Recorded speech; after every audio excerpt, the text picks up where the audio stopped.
तंत्रज्ञान किंवा टेक्नॉलॉजी सायन्समध्ये जर का शिकलं तर ते थोर, आणि ह्युमॅनिटीजमध्ये जर कोणी अभ्यास करत असेल तर ते काही इतकं काही थोर नाही. तर मला मुद्दामून सांगायला पाहिजे की तंत्रज्ञानावर अंकुश हा फक्त ह्युमॅनिटीजमधलेच लोक ठेवू शकतात, आणि त्यांनी तो ठेवायला हवा. कारण की तंत्रज्ञानातलं माणूस हे ब्लाइंड होतात नंतर एका पर्यायानंतर. त्या तंत्रज्ञानासाठी तंत्रज्ञान म्हणजे आत्ता तुम्हाला कदाचित कल्पना असेल AIमध्ये काय चाललं आहे. आर्टिफिशियल इंटेलिजन्स नुसतं नाही, AGI पण वेगळं प्रकरण आहे, म्हणजे आर्टिफिशियल जेनरिक इंटेलिजन्स. तर हे दोन मोठे राक्षस आपल्यासाठी वाट बघतायत, आणि ह्याचं मुख्य कारण आहे की ह्युमॅनिटीजच्या लोकांनी त्याच्यावर नीट अंकुश ठेवलेला नाही. आणि तंत्रज्ञानासाठी तंत्रज्ञान म्हणजे मला काहीतरी चॅलेंजिंग करायला मिळायला पाहिजे अशा वृत्तीने जे इंजिनियर्स बाहेर पडत आहेत, ते सगळ्यांचे डोळे आत्ता AIमध्ये चाललेले आहेत. सगळेचे सगळे लोक मला करिअर कशात करायचं तर AIमध्ये करायचं आहे, कारण तिथे सगळ्यात जास्त पैसा आहे आणि ते फ्युचर टेक्नॉलॉजी आहे, तर तिथेच मला जायचं आहे. आणि खूप जगातले इतर शास्त्रज्ञ, अगदी युवल नोआ हरारी तुम्हाला नाव ऐकून माहिती असेल, त्यांच्यापासून ते सगळे लोक म्हणतात, खुद्द AI ज्यांनी सुरू केलं त्या माणसाने सुद्धा AI कसं वाईट आहे आणि ते आता कसं थांबवलं पाहिजे असं तो सांगतोय, पण त्याच्याकडे कोणी लक्ष देत नाही आहे. तर मुद्दा असा की तंत्रज्ञानातले लोक थोर नसतात, ते उलट झापडबंद काम करतात. त्यांच्यावरती अंकुश ह्युमॅनिटीजच्या लोकांनी, म्हणजे आर्ट्समधल्या असं म्हणूया आपण, मुद्दा म्हणून मी म्हणते, त्या लोकांनी ठेवायला पाहिजे. सामाजिक विज्ञान ज्याला आपण म्हणतो, समाज विज्ञानातल्या लोकांनी त्याच्यावरती काय म्हणूया त्याला, एथिकल नजर त्यांची त्याच्याकडे असली पाहिजे की नेमकं काय संशोधन चाललं आहे, ते माणसाच्या लाँग टर्मसाठी बरोबर आहे का चुकीचं आहे, हे आपण त्याच्याकडे नजर ठेवली पाहिजे. हे केवळ माझ्या मुलाचं करिअर घडतं आहे म्हणून जा बाबा तू यायला, असं आपण करायला नाही पाहिजे असं मला खरोखरी वाटतं. आणि मी माझ्या मुलाच्या बाबतीत तरी ते केलेलं आहे. तो AI काम करत नाही आहे आत्ता सध्या, अजून तरी इंजिनियर असून. आत्ता ह्या पुस्तकात जी मांडणी केलेली आहे ती पूर्णपणे विज्ञानाला धरून केली आहे. म्हणजे खूप सारे रिसर्च पेपर्स, पुस्तकं, वेगवेगळ्या वैज्ञानिकांनी मांडणी ज्या केलेल्या आहेत त्याच्यामध्ये कसं समग्रपणे मांडता येईल आणि ते आपल्या देशामध्ये जे काय घडतं त्याच्याशी कसं जोडता येईल, असं थोडंसं हे लिहिताना आपोआपच होत गेलं. म्हणजे कारण असे पण पुस्तकं खूप आहेत की त्याच्यामध्ये रिसर्च पेपरबद्दल जेनरिक मांडणी असते की आपला मेंदू असा विचार करतो, झालं. पण तसं मला करायचं नव्हतं, कारण त्याच्यामध्ये काही समग्रपणा येत नाही. म्हणजे ते आपल्या वर्तनाशी ताडून कसं बघायचं असा एक प्रश्न असतो ना. म्हणजे मला मुळात ह्या प्रश्नाला सुरुवात माझ्यापासूनच झाली, कारण मी जेव्हा IT मध्ये काम करत होते त्यावेळेला मला प्रचंड पगार मिळत होता आणि मला असं वाटत होतं मी हुशार आहे म्हणून मला पगार मिळतो, पण ते तसं नाही आहे असं माझ्या जेव्हा लक्षात यायला लागलं तेव्हा मला खूप त्रास व्हायला लागला की असं नाही आहे. जी सामाजिक विषमता आधीपासनं आपण पोचलेली आहे त्याचा परिणाम म्हणून मला काही गोष्टी आपोआप मिळाल्या. म्हणजे I come from a privileged class, आणि म्हणून मला हे सगळं मिळतं आहे ह्याचं जाणीव जेव्हा झाली तेव्हा मला खूप त्याचा वाईट वाटायला लागलं. मग त्याच्या मुळामध्ये शिरल्यानंतर अनेक गोष्टींचा उलगडा व्हायला लागला. आणि मग मी आधी एका IBP माझ्यावर बोलताना असं म्हटलं होतं की माणूस असा का वागतो ह्या प्रश्नाकडे बघायचं म्हणजे कसं बघायचं, तर तो कसा वागतो, ती कशी वागते, असं नाही आहे मी अशी का वागते, हे आपण स्वतःकडे बोट दाखवून पण विचारलं पाहिजे. कारण ते जेव्हा विचारतो तेव्हा त्यातनं वेगळंच काहीतरी निघतो. म्हणजे आपण स्वतःला आपल्या वागण्याबद्दल कधी जबाबदार धरत नाही अनेकदा. म्हणजे मी वाईट अर्थाने म्हणत नाही, चांगल्या अर्थाने पण म्हणते की आपल्यामध्ये पण असे काही वर्तन असतं की ज्याचं मूळ आपल्याला माहीत नसतं, आणि तशा गोष्टी मला स्वतःला खूप कळत गेल्या हे अभ्यास करत असताना. तर त्याचे काही मांडणी, आणि मग त्याच्यामुळे माझ्यात पण बरेच बदल घडले असं करत असताना. तर ह्याच्यामध्ये आता आपल्याला म्हणजे आपण टिपिकली आक्रमक असणारा जो माणूस असतो त्याच्याकडे बघून आपल्याला वाटतं की भारी माणूस आहे, कसला मस्त भांडतो किंवा भांडते, जे काय असेल ते, किंवा त्याला पाहिजे ते करूनच दाखवतो तो. तर पाहिजे ते करून दाखवणं हे ठीक आहे, पण साधारणपणे आक्रमक असलेल्या माणसाला आपल्याकडे एका चांगल्या अर्थाने बघितलं जातं. हां मग तो अमुक अमुक असं करणार म्हणल्यानंतर थोडीशी तरी आक्रमकता ज्याच्यामध्ये असलीच पाहिजे असं एक आपली अपेक्षा असते. तर जेव्हा मला असं कळलं की आक्रमकता ही भयातनं येते, म्हणजे एखादा माणूस आतनं घाबरलेला असतो कुठल्या तरी कारणाने, वेगवेगळ्या कारणाने, म्हणजे ते घाबरणं म्हणजे असं फिजिकल घाबरणं असेल, म्हणजे सापाला घाबरणं इतकंच नाही आहे. आत्ताचं जे घाबरलेपण आहे समाजातलं ते इन्सिक्युरिटीजमधनं येतं. अनेक वेगवेगळ्या असुरक्षितता आपल्या समाजामध्ये आपल्यावर चाल करून येत असतात, जे आपल्याला त्याचा अंदाजच नसतो. म्हणजे आपल्याला 10वीला किती मार्क पडतील, इथंपासून ते आपल्याला नोकरी मिळेल का, इथंपासून ते माझे शेजारी माझ्याबद्दल काय विचार करतो, इथंपर्यंत सतत ही असुरक्षितता आपला पाठलाग करत असते. आणि म्हणजे खूपच तुम्ही जर का प्रामाणिकपणे बसलात कधी, तर आपल्या मनातल्या या बारीक बारीक गोष्टी आपल्याला जाणवतील की हां, ही माझ्यात भीती आहे.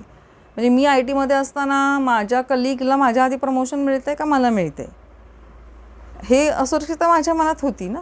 बरं, काहीही माझं अडलेलं नव्हतं त्या प्रमोशनशिवाय, पण तरीसुद्धा आपण सतत ती एक डोक्यात ठेवत असतो चुरस, आणि मग ती तुलना आपण स्वतः दुसऱ्यांशी करत असतो. किंवा कोणीतरी आपल्याला बोलवतं एखाद्या कार्यक्रमाला, कोणीतरी बोलवतच नाही, ती असुरक्षितता आपण घेऊन बसलेलो असतो. आणि याच्याही पलीकडे जाऊन अजून मोठी सुरक्षितता म्हणजे देशाच्या पातळीवर ज्या घटना घडत असतात त्याची पण आपल्या मागे एक ससेमिरा लागलेला असतो. म्हणजे युक्रेनमधला माणूस आत्ता काय फील करतोय, मूल असेल एका 10वीतलं, तर ते काय फील करतं आहे त्याच्या अगेन्स्ट जर तुम्ही एखाद्या स्कॅन्डिनेव्हियन देशात, डेन्मार्कसारख्या देशामध्ये गेलं जिथे 200 वर्ष युद्ध काहीच घडलेलं नाही, दंगल बिंगल काहीच नाही, तर तिथला माणसाच्या मनात असुरक्षितता असेल का, आणि मग ती माणसं कशी घडतात आणि आपण कसे घडतो, तर खूप फरक त्यांच्या मेंदूच्या विकासापासून दिसतो. म्हणजे स्कॅन्डिनेव्हियन देशामधले लोक हे त्यांच्या मेंदूचा विकास जास्त चांगला होतो इथल्या लोकांच्यापेक्षा. म्हणजे तुम्ही असं एक 4 उदाहरणं मी तुम्हाला विचारते. आता आपण भय आणि आक्रमकताविषयी बोलतो आहे, तर की मी तुम्हाला 4 उदाहरणं देते. तुम्हाला 2 मुलींना ऑलिम्पियाडमधलं गोल्ड मेडल मिळाले. 2 वैज्ञानिकांना कुठल्या तरी युनिव्हर्सिटीतल्या 2 वैज्ञानिकांना नोबेल प्राईज मिळालेलं आहे. एका मुलीला जीन घातली म्हणून वडिलांनी बेदम मारलेलं आहे. हे मी प्रसंग सांगते. आणि चौथं असं म्हणूयात की अजून एक सांगू शकते मी, मरियाना ट्रेंच नावाचे खूप खोल दरी आहे समुद्राखाली, 11 किलोमीटर खोल आहे ती. तिथे 2 पाणबुडे जाऊन आले. आता 2-3 वर्षापूर्वीचीच गोष्ट आहे. कुठल्या देशाचे लोक, हे प्रत्येक प्रसंग कुठल्या देशात घडला असेल सांगा. 100% तुम्हाला खात्री आहे, तुम्ही मनात विचार केला की कुठल्या देशात घडू शकतं. ऑलिम्पियाड भारतात घडू शकतं. भारतातलीच गोष्ट आहे ती खरं तर, पण ती कुठल्या राज्यातलं असेल पहा, तुम्हीच पहा, तुम्ही बरोबर गेस केलं आहे, दे आर फ्रॉम केरला. तर दुसरं नोबेल प्राईज 2 शास्त्रज्ञांना मिळालं आहे.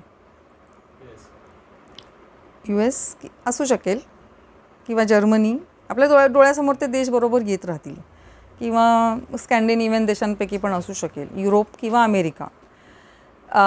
जीन घातली म्हणून वडिलांनी बेदम मारलेलं आहे. म्हणजे भारतात कुठेही घडू शकतं हे. म्हणजे खेडसारख्या ठिकाणी पण घडू शकतं, पुण्यातही आजूबाजूला. म्हणजे आपल्याकडे एकाच अनेक युगात वावरणारी माणसं आहेत आत्ता सध्या. आणि चौथं असं, मरियाना ट्रेंचमध्ये इतकं प्रचंड धाडस घेऊन ती मुलं आत जातात. आपली मुलं जाऊ शकतील का? याची कारणं काय असतील असं कोण विचारतं? करेक्ट. तर आता पहा तुम्ही, आपण मुलांना समुद्रात पोहू पण देत नाही, नदीत पण पोहू देत नाही. आमच्या एका मित्र आहे पुण्यामध्ये, त्यांनी मुलांमध्ये धाडस व्हावं म्हणून त्यांनी एक उंच अशी क्लाइम्बिंग वॉल बनवली आहे. आणि त्यांनी साधारणपणे प्रत्येक पुण्यातल्या शाळेत जाऊन अक्षरशः भीक मागितली की माझी वॉल ठेवा तुमच्याकडे, फ्री ऑफ कॉस्ट, आम्ही ट्रेनिंग द्यायला येतो, फ्री ऑफ कॉस्ट, फक्त तुम्ही मुलं द्या मला, मी त्यांना ट्रेन करतो. एकाही शाळेतनं ते अलाव केलं नाही. ती पडून आहे तिथे आता पुण्यामध्ये त्याच्या ते स्वतःचे आहेत. नाही खरंच विचारा, म्हणजे मी त्यांचा नंबर देते तुम्हाला. तर मुद्दा असा की धाडस दाखवणं किंवा अशा प्रकारचं ॲडव्हेंचर स्पोर्ट्स ही आपल्याकडे आपण का घाबरतो इतके पालक म्हणून. ते दिव्यकीर्ती म्हणून एक स्पीकर आहे, तुम्हाला कदाचित माहिती असतील. तर ते त्यांच्या एका भाषणात म्हणाले की हमारा समाज डरपोक है. कुठनं येतो हा डरपोकपणा, का येतो. आपण आपल्या मुलांना पण धाडस करू देत नाही. मग ते जे धाडस न करण्याचा जे प्रॉब्लेम आहे ना, तो त्या मूळ असुरक्षिततेचा घडा भरलेला असेल तर आपल्याला मग तसं मुलांना मोकळेपणाने काही करूच देत नाही आपण. म्हणजे माझ्या लहानपणीसुद्धा मी पुण्याच्या रस्त्यांवर भरपूर सायकल चालवली आहे. आता आपले पालक देत नाहीत, सायकल पण देत नाहीत, पडला तर काय वगैरे वगैरे. तर मुद्दा असा की ही भय जे आहे या भयाने आपल्या मेंदूच्या डेव्हलपमेंटमध्ये खूप जास्ती अडथळे येतात. तर त्यामुळे आणि मग आयदर त्याचं हतबदलेत रूपांतर होतं किंवा आक्रमकतेत. तर हे मी पहिल्या काही मध्ये मांडलेलं आहे. आणि मग त्याचे इतर पण परिणाम खूप दिसतात की आक्रमकता कोणाविरुद्ध दाखवायची, कशी दाखवायची, याचं पण काहीतरी एक वेगळं शास्त्र तयार होतं. कारण मग आहेरे गटातले लोक नाहीरे गटांवरती बरोबर आक्रमकता दाखवतात. तुम्ही असा विचार करून बघा की आपण रागवलेलो असतो तेव्हा कुणावरती आपण आपला राग काढतो. तर आयदर नवरा बायकोवर काढेल, आई असेल ती मुलांवर काढेल, किंवा आपल्या काम करणाऱ्या घरी येणाऱ्या डोमेस्टिक हेल्पवर. तर असे ते बरोबर पदर दिसतात आपल्याला की आपण त्याला म्हणतो डिस्प्लेसमेंट ॲग्रेशन. म्हणजे आपलं जे काही राग किंवा भीती जी आहे त्याचा परिणाम म्हणून आपण दुसऱ्यावर राग काढतो किंवा भीती दुसऱ्यांवर दाखवतो. त्याचा आक्रमकतामध्ये होतं रूपांतर. तर असं साधारण एक. आता ते अजूनही त्याच्यात अजून खूप मुद्दे आहेत, मी फक्त ओळखच करून देते आहे. याचा सगळ्यात जास्त उपयोग जो आहे भय आणि आक्रमकतेचा हा राजकीय लोक करून घेतात. आणि ते कशामुळे करून घेतात तर हे जे भीती शिकण्याचं आपला मेंदू जो आहे तो वेगवेगळ्या पद्धतीने शिकू शकतो सतत. म्हणजे माणसाचं सगळ्यात वैशिष्ट्य असं आहे की मेंदू हा प्लॅस्टिक असतो. प्लॅस्टिकचा अर्थ तो पाहिजे तो शिकू शकतो. हे दुसऱ्या कुठल्याही प्राण्याचा मेंदू हा इतका प्लॅस्टिक नाही आहे. तर हा जो आपला कॉर्टेक्स म्हणतात, हा वरचा जो भाग आहे, म्हणजे मेंदूचे 3 भाग होतात ॲक्च्युली. आपण ते आत्ता माझ्याकडे चित्र नाही आहे त्याचं, त्याच्यामध्ये आहे पुस्तकामध्ये. तर ज्याला आपण त्रिस्तरीय मेंदू म्हणतात की आता सगळ्यात ही स्टेम, ही मागची जी आहे ब्रेन स्टेम म्हणतात त्याला, तो असा आत एवढूसा भाग असतो. तर तो सरपटी मेंदू असं म्हणतात. त्याच्यावरती जो भाग असतो त्याला आपण म्हणतो भावनिक मेंदू. आणि त्याच्या सगळ्यात वरती जो असतो त्याला म्हणतो आपण कॉर्टेक्स. कॉर्टेक्स म्हणजे आपल्या कपाळाच्या पाठीमागेपासून ती मागेपर्यंत आणि असा इथून असा जो वरचा जो लेयर आहे त्याला कॉर्टेक्स म्हणतो. आणि तो सगळ्यात ताजा मेंदू आहे माणसाचा आणि तो आपल्या बुद्धिमत्तेचं प्रतीक आहे. म्हणजे सगळ्यात जास्त तो मेंदू असेल, नीट व्यवस्थित असेल तर तो आपल्याला भावनांचं नियमन करायला शिकवतो वगैरे वगैरे. पण त्याची गंमत अशी असते की तो काहीही शिकू शकतो. मग हे राजकीय लोक आपल्याला भय पण शिकवतात. कोणाला घाबरायचं. तर तुम्ही जर का साधारण गेल्या 5-10 वर्षातले एकंदर पॉलिटिशियन्सची भाषणं जर पाहिलीत तर तुम्हाला ते सतत कुठल्या ना कुठल्या गोष्टीविषयीचं भय दाखवत राहतात असं लक्षात येईल. पाकिस्तानचं तरी भय दाखवतील, मग ते आक्रमण करतात असं तरी सांगतील. आपल्याला कोणी ना कोणीतरी शत्रू आहे आणि त्यांच्यामुळे तुमचं आयुष्य वाईट चाललं आहे. तर तुम्ही काढून बघा भाषणं, त्याच्यातनं तुम्हाला लक्षात येईल की असं भयग्रस्त ठेवल्याने आपला मेंदू हा जे नेहमीचे प्रश्न असतात आपल्या आयुष्याशी निगडीत त्याच्यावर विचार न करता आपण वेगळ्याच गोष्टींवर विचार करतो. आपल्याला सतत एक कोणीतरी शत्रू लागतो समोर आणि त्या शत्रूविषयी आपल्याला भय वाटत राहणं हे त्यांच्यासाठी सोयीचं असतं. तर त्यामुळे आपण आणि ते असा भेदभाव तयार करण्याची जी काही वृत्ती आपल्या मेंदूमध्ये ऑलरेडी असते ती का असते. कारण आपण पूर्वी ट्रायबल्स म्हणजे टोळीमध्ये राहत होतो. तर आपण वेगवेगळ्या टोळ्यांमध्ये पूर्वी राहत होतो आणि त्यामुळे आपण ज्या टोळीचे सदस्य आहोत ती टोळी चांगली आणि दुसरी टोळी जी आहे ज्याच्याशी आपल्याला सतत कुठल्या ना कुठल्या कारणाने शिकारीसाठी याच्यासाठी सतत स्पर्धा करायला लागते. कारण की मला जे रिसोर्सेस अवेलेबल आहेत ॲज अ टोळी, तर मी माझ्या टोळीचं सदस्य जेव्हा असते त्यावेळेला मला सुरक्षितता मिळते, दुसऱ्या टोळीकडनं मला प्रोटेक्शन मिळतं. तर त्यामुळे आपल्या टोळीशी आपण खूप जास्ती बांधलेले असायचो असं म्हणूया. पण ते जी काही टोळी भावना जी आहे ती आत्ता पण आपल्या मेंदूमध्ये तशाच पद्धतीने काम करते. मग त्या टोळ्या वेगवेगळ्या स्वरूपात असतात. कुठल्या टोळ्या, तर तुम्ही जर बघितलं तर देश ही एक टोळी आहे.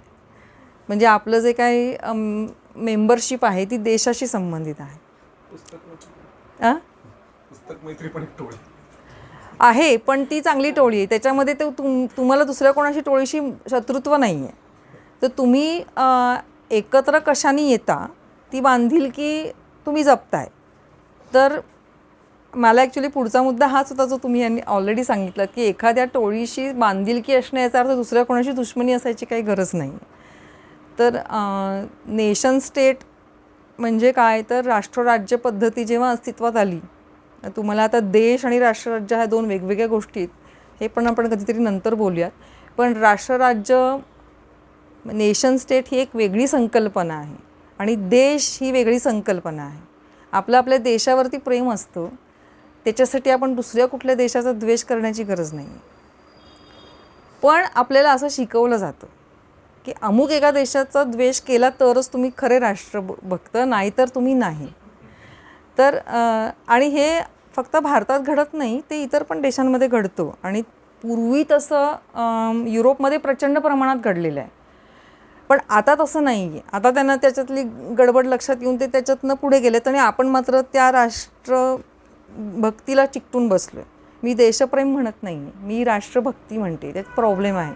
राष्ट्रभक्ती म्हणजे तुम्ही कुठल्या तरी कोणाचा तरी द्वेष केला पाहिजे अशी आपल्याला शिकवण असते. म्हणून तर मुद्दा असा की आपण हा भेदभाव आपल्या मेंदूमध्ये फार पूर्वीपासून, म्हणजे आपल्या उत्क्रांतीच्या काळापासून काय म्हणू त्याला, ती फॉल्ट लाईन आहे. फॉल्ट लाईनचा अर्थ असा की आपण सहजपणे ते करतो, पण ती फॉल्ट लाईनचा दुरुपयोग करून घेणारे राजकारणीच नसतील तर ॲक्च्युली त्या फॉल्ट लाईनचा चांगला उपयोग पण होऊ शकतो. म्हणजे कसं ते सांगते. आता मेंदूचे स्कॅन सहजपणे FMRI ज्याला म्हणतात, MRI तुम्हाला माहिती असेल, तर ते केले की मेंदूमध्ये कुठल्या गोष्टी हे होतात, काय म्हणू, ऑक्सिजन कुठल्या भागामध्ये पोचतो, त्याच्यानुसार मेंदू कुठला ॲक्टिवेट झाला हे कळतं.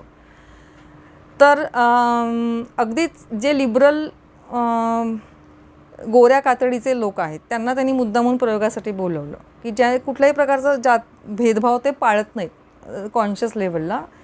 आणि त्यांना अगदी पटापट त्यांच्या डोळ्यासमोर फोटो वेगवेगळ्या लोकांचे पास केले.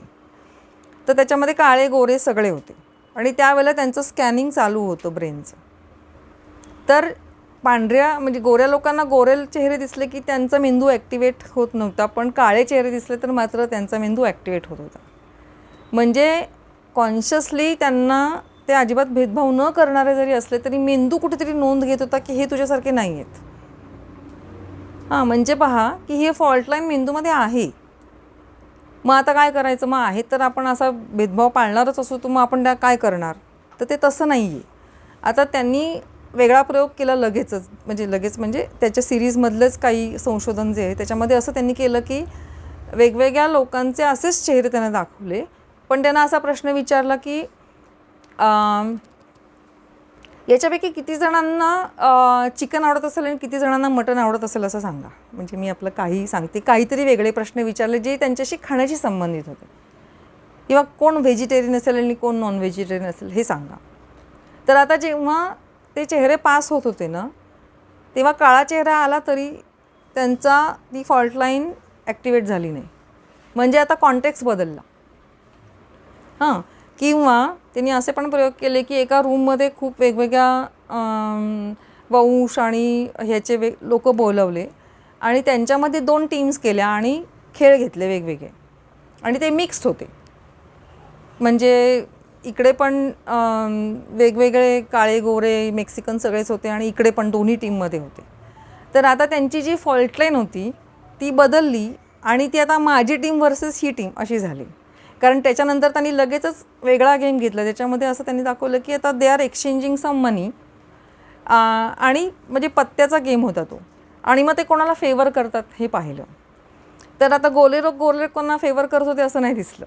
ते आपल्या टीमच्या लोकांना फेवर करते. म्हणजे ही फॉल्ट लाईन ही फ्लेक्झिबल आहे, खूप फ्लेक्झिबल आहे.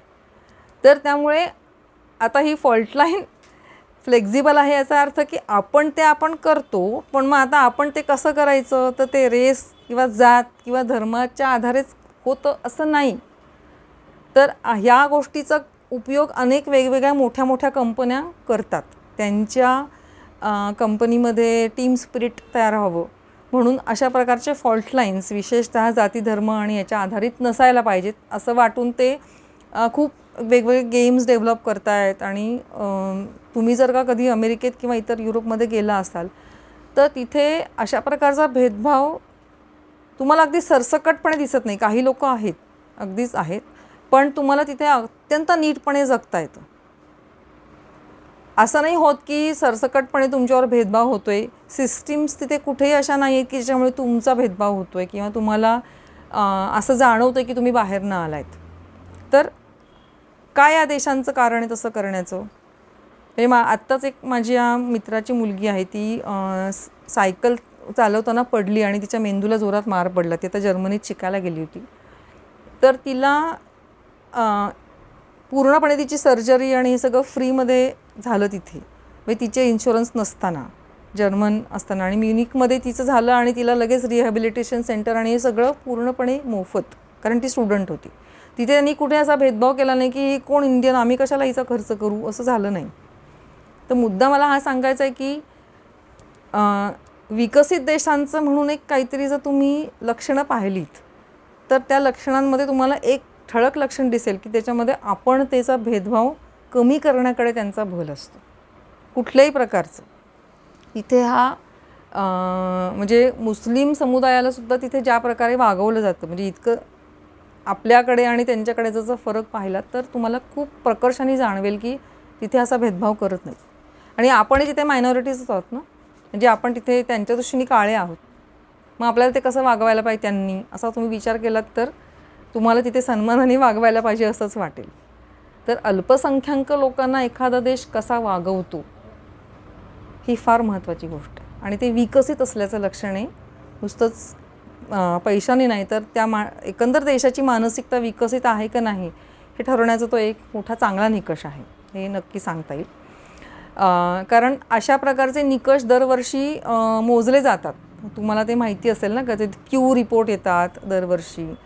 तर ते आंतरराष्ट्रीय दर्जावरती त्यांची पाहणी होत असते सतत की या देशामध्ये कसं होतं, मग पॉवर्टी फक्त मोजली जाते का, मग त्या देशांमधले लोक हे आपल्या नेत्यांकडनं काय अपेक्षा करतात, असं वेगवेगळ्या पातळीवरती निकष मोजले जातात. त्याच्यामध्ये भारताचा नंबर खूप खाली आहे या बाबतीत. आपण खूप जास्त भेदाभेद करतो आणि म्हणून आपण आपल्याकडे प्रगतीच्या दिशेने जायचं असेल तर आपल्याला भेदाभेद पहिली मिटवली पाहिजे. आणि नुसतं आपण हिंदू मुस्लिम किंवा हिंदू ख्रिश्चन असं नाही करत, आपण आपल्या हिंदूंमध्ये सुद्धा प्रचंड भेदाभेद करतो, जातीच्या पातळीवरती, रंगाच्या पातळीवरती. तर एकदा एक प्रकारची भेदाभेद करण्याची सुरुवात झाली की बाकीच्या पण प्रकारामध्ये भेदाभेद सुरू होते. तर ह्याचा आपण स्वतःला, म्हणजे मी म्हटलं ना एक बोट माझ्याकडे आहे, तर तिथे त्याचा आपण खूप विचार केला पाहिजे असं मला वाटतं. आणि याच्यात मी खूप गोष्टी सांगितल्यात पुस्तकामध्ये, त्या अगदी छान वाचण्यासारख्या आहेत. म्हणजे फ्रेंच देशामध्ये ही भेदाभेद मिटवण्यासाठी किती लोकांनी योगदान दिलं आहे, तर ह्याची खूप छान एक गोष्ट आहे, ती तुम्ही जरूर वाचा. आणि म्हणजे अशा लोकांनी योगदान दिल्यामुळे तिथले लोक, अशा प्रकारे तिथली लोकशाही जास्त मजबूत झालेली आहे आणि खूप जास्ती ते महत्त्वाचं आहे.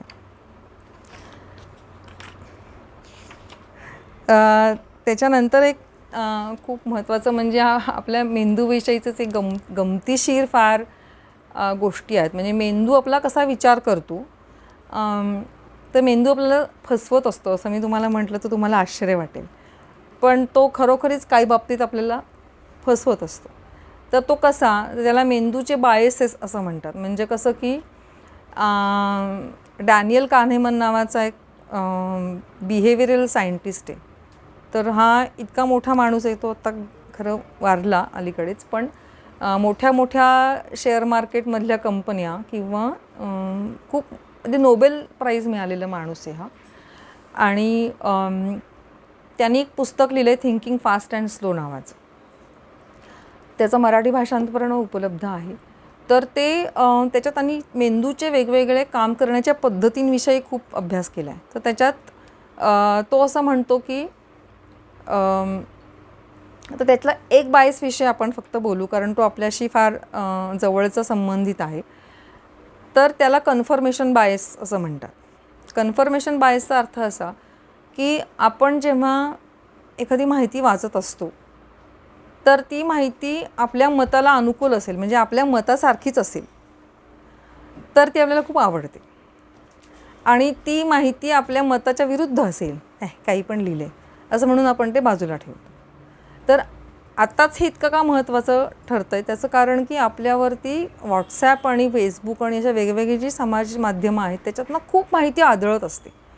आणि ही माहिती जी आदळते त्याचं आपण प्रोसेसिंग मेंदू कसं करतो. तर त्याच्यातली सगळ्यात गंमतशीर गोष्ट म्हणजे या डॅनियल कानेमॅननी त्याचे 2 भाग केलेत मेंदूच्या विचार करण्याच्या पद्धतीचे. त्याला एक तो म्हणतो सिस्टीम 1 आणि सिस्टीम 2.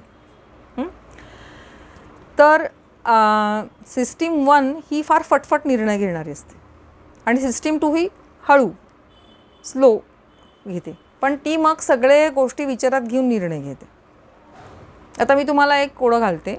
ह्या डॅनियल कानेमॅनच्या पुस्तकातलंच कोडं आहे ते. माझ्याकडे दुसरी कोडी खरं आहेत पण आत्ता ती नाही सांगता येणार. बॅट आणि बॉल मिळूनची किंमत 110 रुपये आहे. त्या किमतीत 100 रुपयाचा फरक आहे. पटकन सांगा बॅटची किंमत.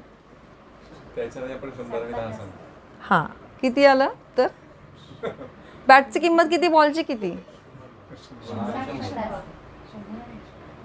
नाही 100 आणि 10 ना साधी गोष्ट आहे.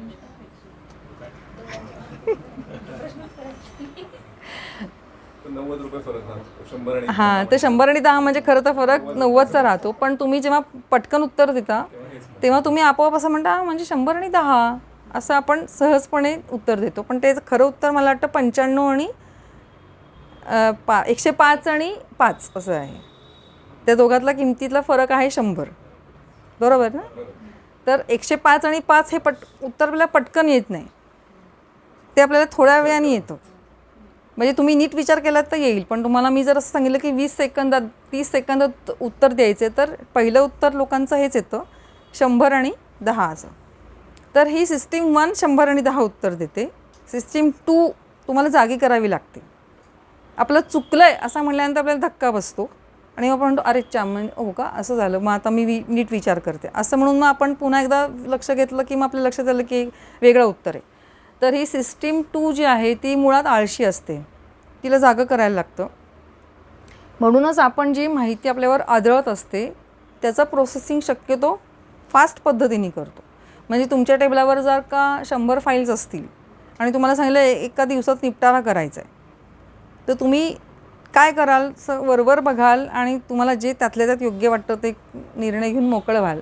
तेच तुम्हाला समजा 4-5च फाईल्स असतील तर तुम्ही नीट बघाल आणि तुम्हाला त्यातल्या त्यात जास्त योग्य का वाटतं नीट अभ्यास करून त्याच्यावरती निर्णय घ्याल. तर हा फरक आहे. ज्यावेळेला तुमच्यावर खूप माहिती आदळत असते आणि त्याचं काय करायचं तुम्हाला कळत नाही त्यावेळेला सिस्टीम 1 ताबा घेते तुमचा आणि तुम्ही मग पटकन फॉरवर्ड करून टाकता हे बरोबर आहे किंवा हे चुकीचं आहे बघा हे असे वागतात. तर हे टिपिकल आपण ते डोक्यात असेल तर पटकन आपण काय काय फॉरवर्ड करतो ह्याचा विचार करून पहा. ते बरोबर सिस्टीम 1ला हाका घालणारे फॉरवर्ड्स असतात जे आपण करतो.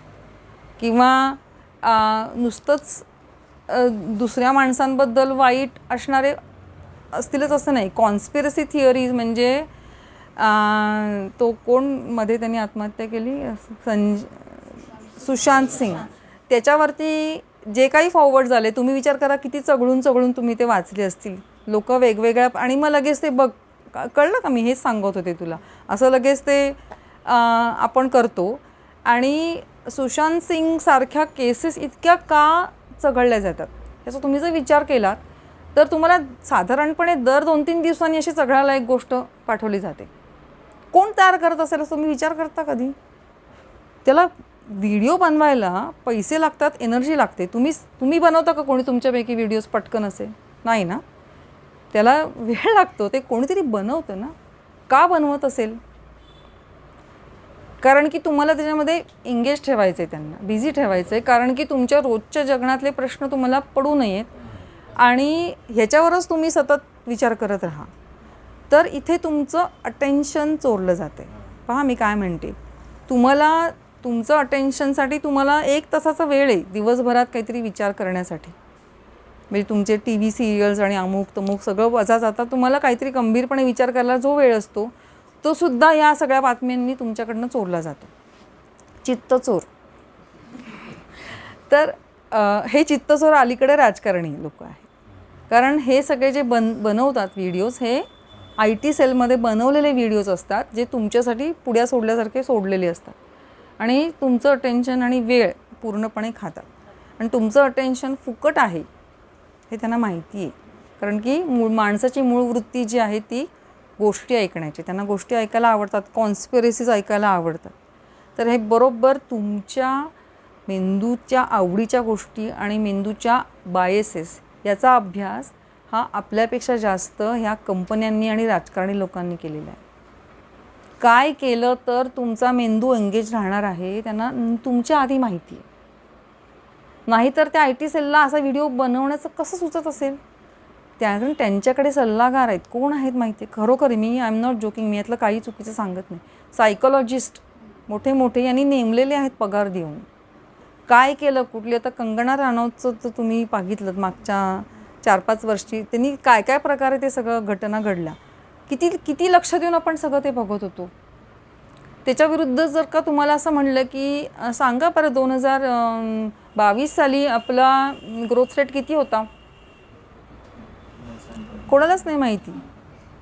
आणि किती फेक न्यूज त्याच्याबद्दल तयार केल्या गेल्या होत्या. तर तुम्हाला आठवत असेल तर एक बातमी अशी होती की आपला GDP अचानक 13.5% वाढला. आठवते बातमी ती? तर ती फेक कशी होती हे नंतर अनेकांनी सांगितलं. पण जोपर्यंत आपण ते विचार करत नाही की 13.5 कसं शक्य आहे, म्हणजे आपण जेमतेम 7-8% असलं की चांगलं म्हणतो आणि अचानकपणे आपल्या अर्थमंत्रीच म्हणतात 13.5 म्हणल्यानंतर आपण खरं वाटतं आपल्याला ते. मग असं वाटतं की म्हणजे तर ते असं केलं होतं त्यांनी की ज्यावेळेला करोना काळामध्ये पूर्ण आपण मार्केट डाऊन, सगळं डाऊन होतं, ठप्प होते. तर जनरली जेव्हा फरक सांगतात, ग्रोथ सांगतात, तेव्हा तिमाहीचा ग्रोथ असतो तो. तर तिमाहीचा आदल्या तिमाहीशी तुलना केल्यानंतरच तुम्ही ग्रोथ सांगायला पाहिजे. तर त्यांनी ते आदल्या वर्षीच्या याच्याशी तुलना करून सांगितलं होतं. तर ही एक धूळफेक असते. त्याच्यानंतर त्याने असं म्हणते की आपली इकॉनॉमी UKच्या इकॉनॉमी इतकी झाली. म्हणजे आपल्याला असं वाटतं बापरे भारी, म्हणजे आपण विकसित झालो. UKचा देश केवढा, त्याचं पॉप्युलेशन केवढं. तुम्हाला कम्पेअरच करायचं असेल तर GDP कम्पेअर करा. ते नाही करणार. पण धूळफेक करण्यासाठी बातमी अशी टाकली की आपली इकॉनॉमीचं साईज UK हे महाराष्ट्रापेक्षा सुद्धा छोटं आहे. तर त्या देशाच्या अर्थव्यवस्थेचा आकार आपल्या देशाच्या अर्थव्यवस्थेपेक्षा छोटाच असणार आहे. तर इतके दिवस तो छोटा होता याचं मला आश्चर्य वाटलं. म्हणजे इतकी आपली अर्थव्यवस्था वाईट अवस्थेला आहे की UK सारख्या देशाशी आपल्याला तुलना करायला लागते. बरं GDPशी तुलना केली तर किती आहे? 40 पट मला वाटतं GDP त्यांचा आपल्यापेक्षा जास्ती आहे.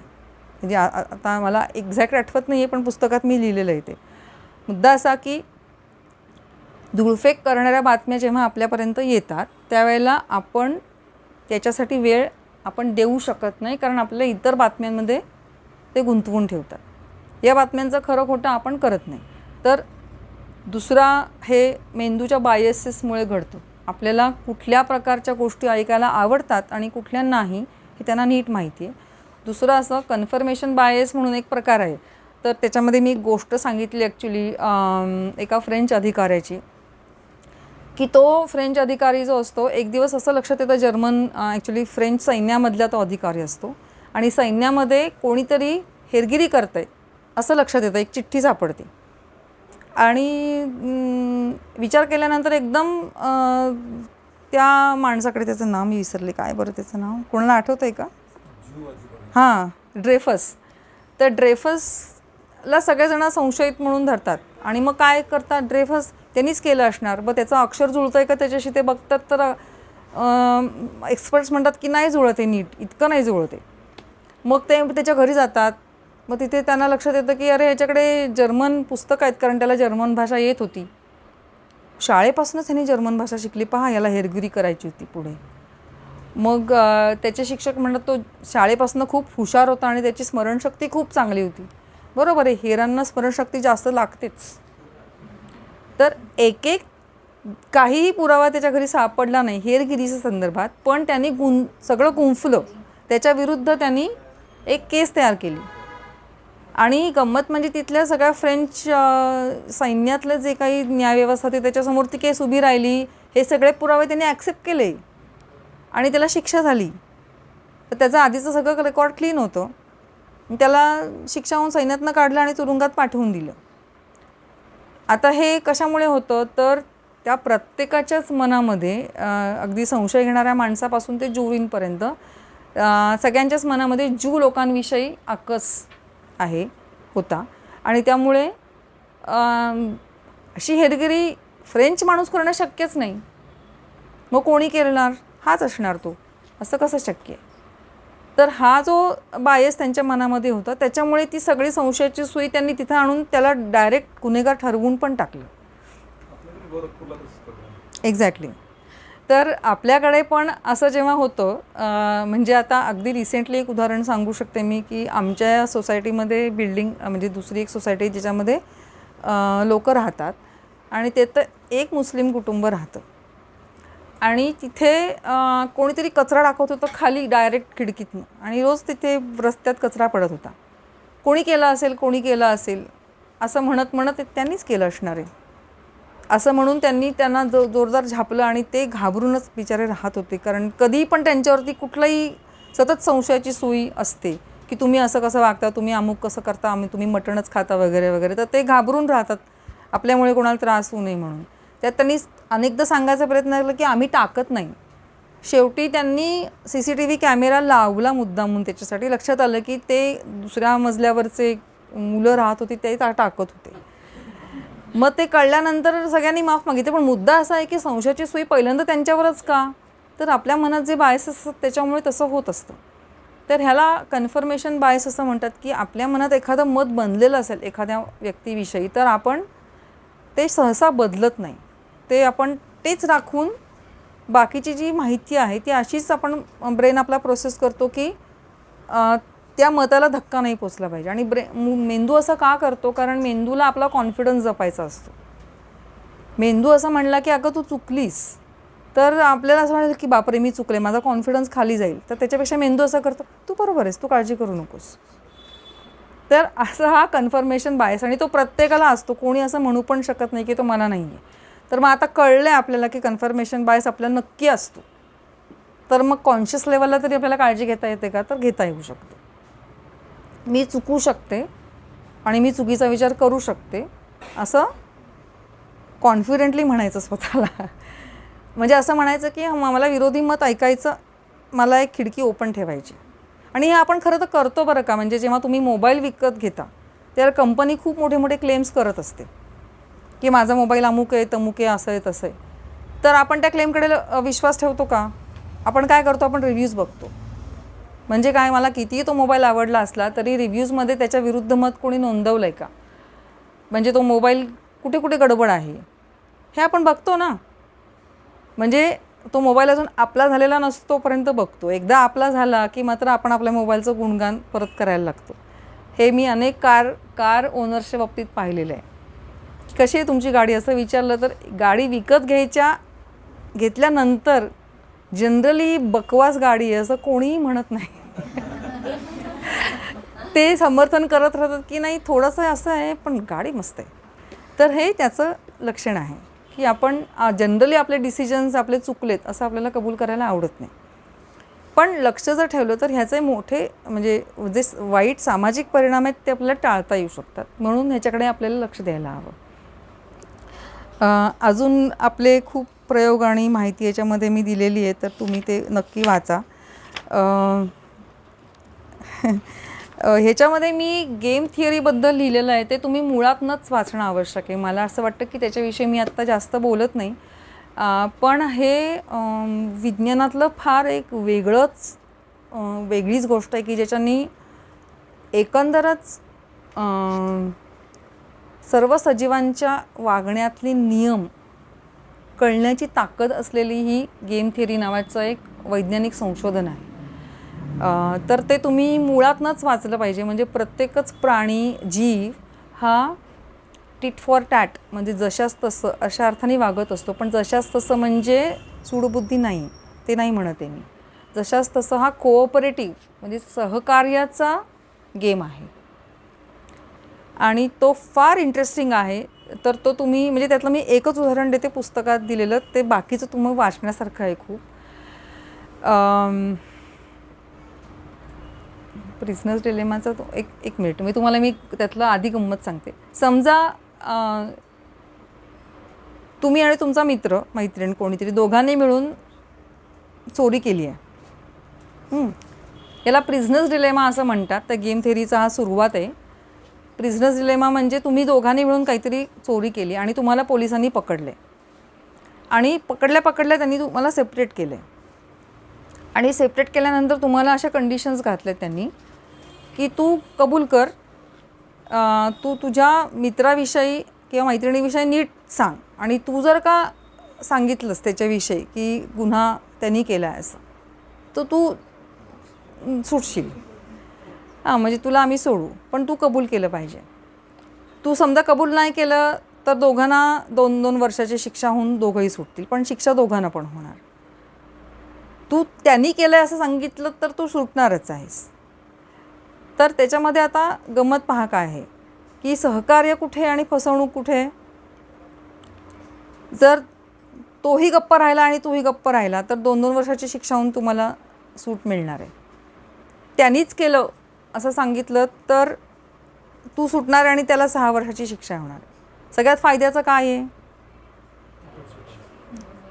म्हणजे फसवणूक सगळ्यात फायद्याची आहे.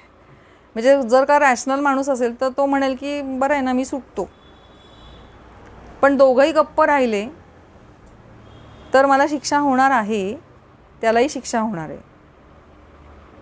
तर शहाणपण ह्याच्यातच आहे की त्याला फसवावं आणि जावं. काय कराल तुम्ही काय कराल? सांगताना सांग गप्प राहू, करताना मात्र पूर्ण.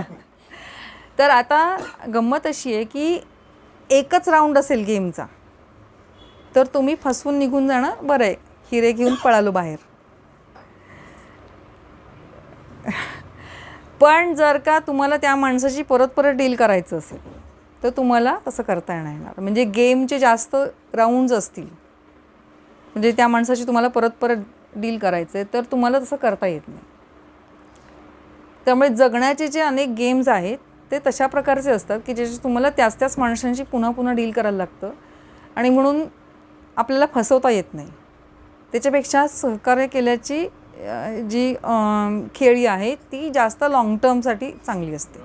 म्हणजे इथे माझं स्वहित म्हणजे स्वार्थ नाही वापरते मी शब्द, स्वहित आणि परहित या दोघांचंही कॉम्बिनेशन झालं तर ते लाँग टर्मसाठी जास्त चांगलं असतं असं ही गेम थेअरी सांगते. पण खूप वेगळ्या पद्धतीने याच्यामध्ये खूप प्रचंड प्रमाणात संशोधन झालेलं आहे आणि ही गंमत तुम्हाला वाटेल की अशा प्रकारची म्हणजे ह्याला जशाच तसंच आहे बरं का गेम थेअरी. म्हणजे कसं की मी सततच याला सहकार्य करायचं का, असं कसं, मग त्यांनी फसवलं तर. मग त्याच्यामध्ये असं आहे की मी पहिल्यांदा सहकार्य करणार, त्यानं उत्तर म्हणून जर सहकार्य केलं तर चांगलं आहे, पण त्यांनी फसवलं तर मी पण फसवणार. ही सगळ्यात बेस्ट स्ट्रॅटेजी ठरते. पण मग एकदा तरी फसवलं तरी मी फसवणार का नाही. मग मी कदाचित एकदा माफ करेन, कदाचित ती चुकून झालेला गैरसमज असू शकतो म्हणून मी एकदा माफ करेन आणि दुसऱ्यांदा परत फसवलं तर मात्र मग त्याला इंगा दाखवणार असं. तर ह्या वेगवेगळ्या खेळी आहेत गेम थिअरीमधल्या. तर त्याची खूप छान मांडणी आहे याच्यामध्ये, सोपी करून सांगितलेली. आणि तुम्हाला याचं आश्चर्य वाटेल की अख्ख्या सजीव सृष्टीमध्ये सर्व सजीव हे नियमाप्रमाणे वागतात. ह्याचं तुम्हाला आश्चर्य वाटेल. तर त्याचं एक माशाचं उदाहरण, ब्लॅक हॅमलेट नावाचा मासा असतो. तर त्याच्यामध्ये इंटरेस्टिंग उदाहरण आहे, माशांना स्वतःचं लिंग बदलता येतं. मेल फिमेल काही पण बनता येतं. तर ते आलटून पालटून मेल फिमेल बनतात. फिमेल बनली की त्याला अंडी घालावी लागतात आणि अंड्यांचं थोडंसं संगोपन करावं लागतं. पण मग दुसऱ्या वेळेला ती मेल बनणार आणि तो मासा फिमेल बनणार. म्हणजे जे काही काम करायचे ते दोघांच्या वाट्याला यायला पाहिजे, असं त्याच्यामध्ये त्यांची रचना आहे. किती छान ना, माणसामध्ये असतं तर किती मजा आलीच. तर त्याच्यामध्ये असं त्यांना लक्षात आलं की समजा एखादा मासा आत्ता मेल बनला आणि नंतर आता त्याची टर्न जेव्हा आहे त्यावेळेला तो पुन्हा त्याला हट्ट धरून मेलच बनला, तो नाहीच फिमेल बनते, तर ग्रुपमध्ये त्याला वाईट टाकतात, त्याच्याशी कोणीही जाऊन मेट करत नाही. म्हणजे त्याला धडा शिकवतात. तर म्हणजे सतत मी टाळतोच आहे काम, असं चालत नाही. पुढचा जन्म ब्लॅक हॅमलेटचा मिळो असं आपल्याला वाटत असेल तर हे गेम थेअरीची फार गंमतशीर गोष्ट आहे. आता आपण मगाशी मेंदूविषयी जे बोलत होतो तर आपल्याला एक प्रश्न असा नेहमी पडत असेल कदाचित की माझं जे वर्तन आहे किंवा माझ्यात जे गुण आहेत ते मला जन्मतःच मिळाले का संस्कारातनं आले. हा प्रश्न साधारणपणे प्रत्येकाला पडणारा प्रश्न असतो की मग माझे आईवडील तसे होते म्हणून मी असा बनलो आहे का काय. तर अनेकदा असं आपण बोलताना पण म्हणतो की हां ह्याचे बाबा पण हुशार होता, आई पण हुशार होती म्हणून ही पण अशीच झाली हुशार. तर त्याच्यातली एक गंमतशीर गोष्ट अशी असते की जीन किंवा जनुक ज्याला आपण म्हणतो, जीन म्हणजे ऐकून माहिती आहे सगळ्यांना, म्हणजे आपले अगदी प्रत्येक पेशीमध्ये बारीक DNA चे धागे असतात आणि त्याच्यामध्ये काही जनुक असतात की ज्याच्यामुळे प्रोटीन्स बनतात आणि ते प्रोटीनमुळे आपल्याला जे गुणधर्म मिळायचे ते मिळतात. म्हणजे आपल्या नाक असं काय, डोळ्यांचा रंग कसा आहे किंवा अमुक आपल्या शरीरातल्या अनेक गोष्टी ज्या आहेत त्या आपल्या या जनुकांवर ठरत असतात. उंची किती आहे हे काही प्रमाणात. तर एकंदर विज्ञानाच्या याच्यावर कसोटीवर असं दिसतं की जनुक तुमची कितीही चांगली असली तरी जर तुम्हाला चांगलं पर्यावरण जर मिळालं नाही तर तुमचे गुणधर्म चांगले होतीलच ह्याची काही खात्री नसते. म्हणजे जनुक म्हणजे काय तर अत्यंत सुंदर ग्लास तुम्हाला मिळाला आहे असं म्हणूया, गुणधर्म तुम्हाला मिळालेले आहेत आणि मग त्या ग्लासमध्ये जे पाणी भरण्याचं जे काम असतं ते मात्र आपल्याला आपल्या पर्यावरणातनं आणि आपल्या अनुभवातनं करायचं असतं. जे गुणधर्म त्याच्यातले जे काही येतात ते आपल्याला पर्यावरणानुसार येतात. आणि मगाशीच आपण त्याचं उदाहरण पाहिलेलं आहे, कारण की आपला मेंदू हा पूर्णपणे लवचिक असतो आणि कुठल्या पर्यावरणात आणि संस्कृतीत तुम्ही राहताय त्याच्यानुसार तुमचे गुणधर्मचा आविष्कार होतो. मॅनिफेस्टेशन हे त्याच्यामुळे होतं. जर का तुम्ही भयमुक्त वातावरणात राहत असाल तर तुमच्या मेंदूचा विकास आणि गुणधर्मांचा विकास होत नाही. आणि त्यामुळे पर्यावरण, ज्याला मी सांस्कृतिक पर्यावरण म्हणते, ते खूप खूप महत्त्वाचं आहे. जर तुमची जनुकं कितीही चांगली असतील तरी तुमचं सांस्कृतिक पर्यावरण आणि तुम्ही स्वतः त्याच्यासाठी प्रयत्न करणार नसाल तर त्या गुणधर्मांचा विकास होत नाही. म्हणजे तुम्ही कुठल्याही, म्हणजे अनेक पेपर्समध्ये पण ते आलेलं आहे, पण तुम्ही जर का शास्त्रज्ञांना किंवा वैज्ञानिकांना विचारलं की तुमचं जे काम आहे, तुमच्यामध्ये जे नवीन शोधण्याची जी वृत्ती आहे ती त्याच्यामध्ये जनुकं किती आणि एफर्ट्स किती, तर ते तुम्हाला थेटपणे सांगतात की 5% इंटेलिजन्स आणि 95% एफर्ट्स असं ते हे आहे, त्याचा रेशो असलाच तर. म्हणजे मग जनुक काहीच नाहीत का तर अजिबातच तसं नाही आहे. जनुकांवरती बऱ्याच गोष्टी अवलंबून असतात. पण मी मगाशी म्हटलं तसं जनुकं म्हणजे तुम्हाला मिळालेलं भांडं आहे, त्यात जे काही तुम्हाला भरायचं ते तुम्हाला स्वतःच भरायला लागतं. म्हणजे कपॅसिटी भरपूर आहे पण ते रिकामच नाही राहिलं तर उपयोग नाही त्याचा. असं त्याचं मी एक ॲनॉलॉजी म्हणजे एक पर्यायी उदाहरण देते. तर त्यामुळे सांस्कृतिक पर्यावरण जे आहे जे माणसामध्येच फक्त आहे, म्हणजे जे इतर कुठल्याही प्राण्यामध्ये सांस्कृतिक पर्यावरणानुसार त्याचे गुणधर्म बदलतात असं खूप होत नाही. त्यांचं वर्तन हे साधारणपणे तुम्ही आफ्रिकेतला हरिण जरी पाहिलं आणि भारतातलं जरी पाहिलं तरी त्यांच्या वर्तनात प्रचंड फरक तुम्हाला दिसणार नाही, कारण त्यांच्यामध्ये बऱ्यापैकी ठरलेलं आहे, हार्ड वायरिंग झालेलं आहे त्यांचं. म्हणजे असं वागायचं हे त्यांना बऱ्यापैकी जसं आहे तसंच राहतं. खूप प्रचंड त्यांच्यामध्ये फरक पडत नाही.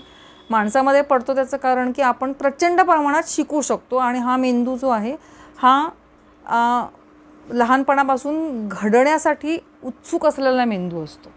तो सतत पर्यावरणातलं काय काय बघू आणि काय काय नको, जो तुम्ही लहान बाळं पाहिलीत तर ते प्रत्येक गोष्टीचा अनुभव घ्यायला अक्षरशः हापापलेले असतात आणि ते त्यांचे अनुभव जे असतात त्याच्यातनं तुमचा मेंदू खरं तर घडत असतो. त्यामुळे सांस्कृतिक पर्यावरण आपल्या अवतीभोवतीचं आणि आपण मुलांना घरातलं, शाळेतलं, सांस्कृतिक पर्यावरण म्हणजे या सगळ्या ठिकाणचं हे कसं आहे त्याच्यावरती तुमचा मेंदू तयार होत असतो.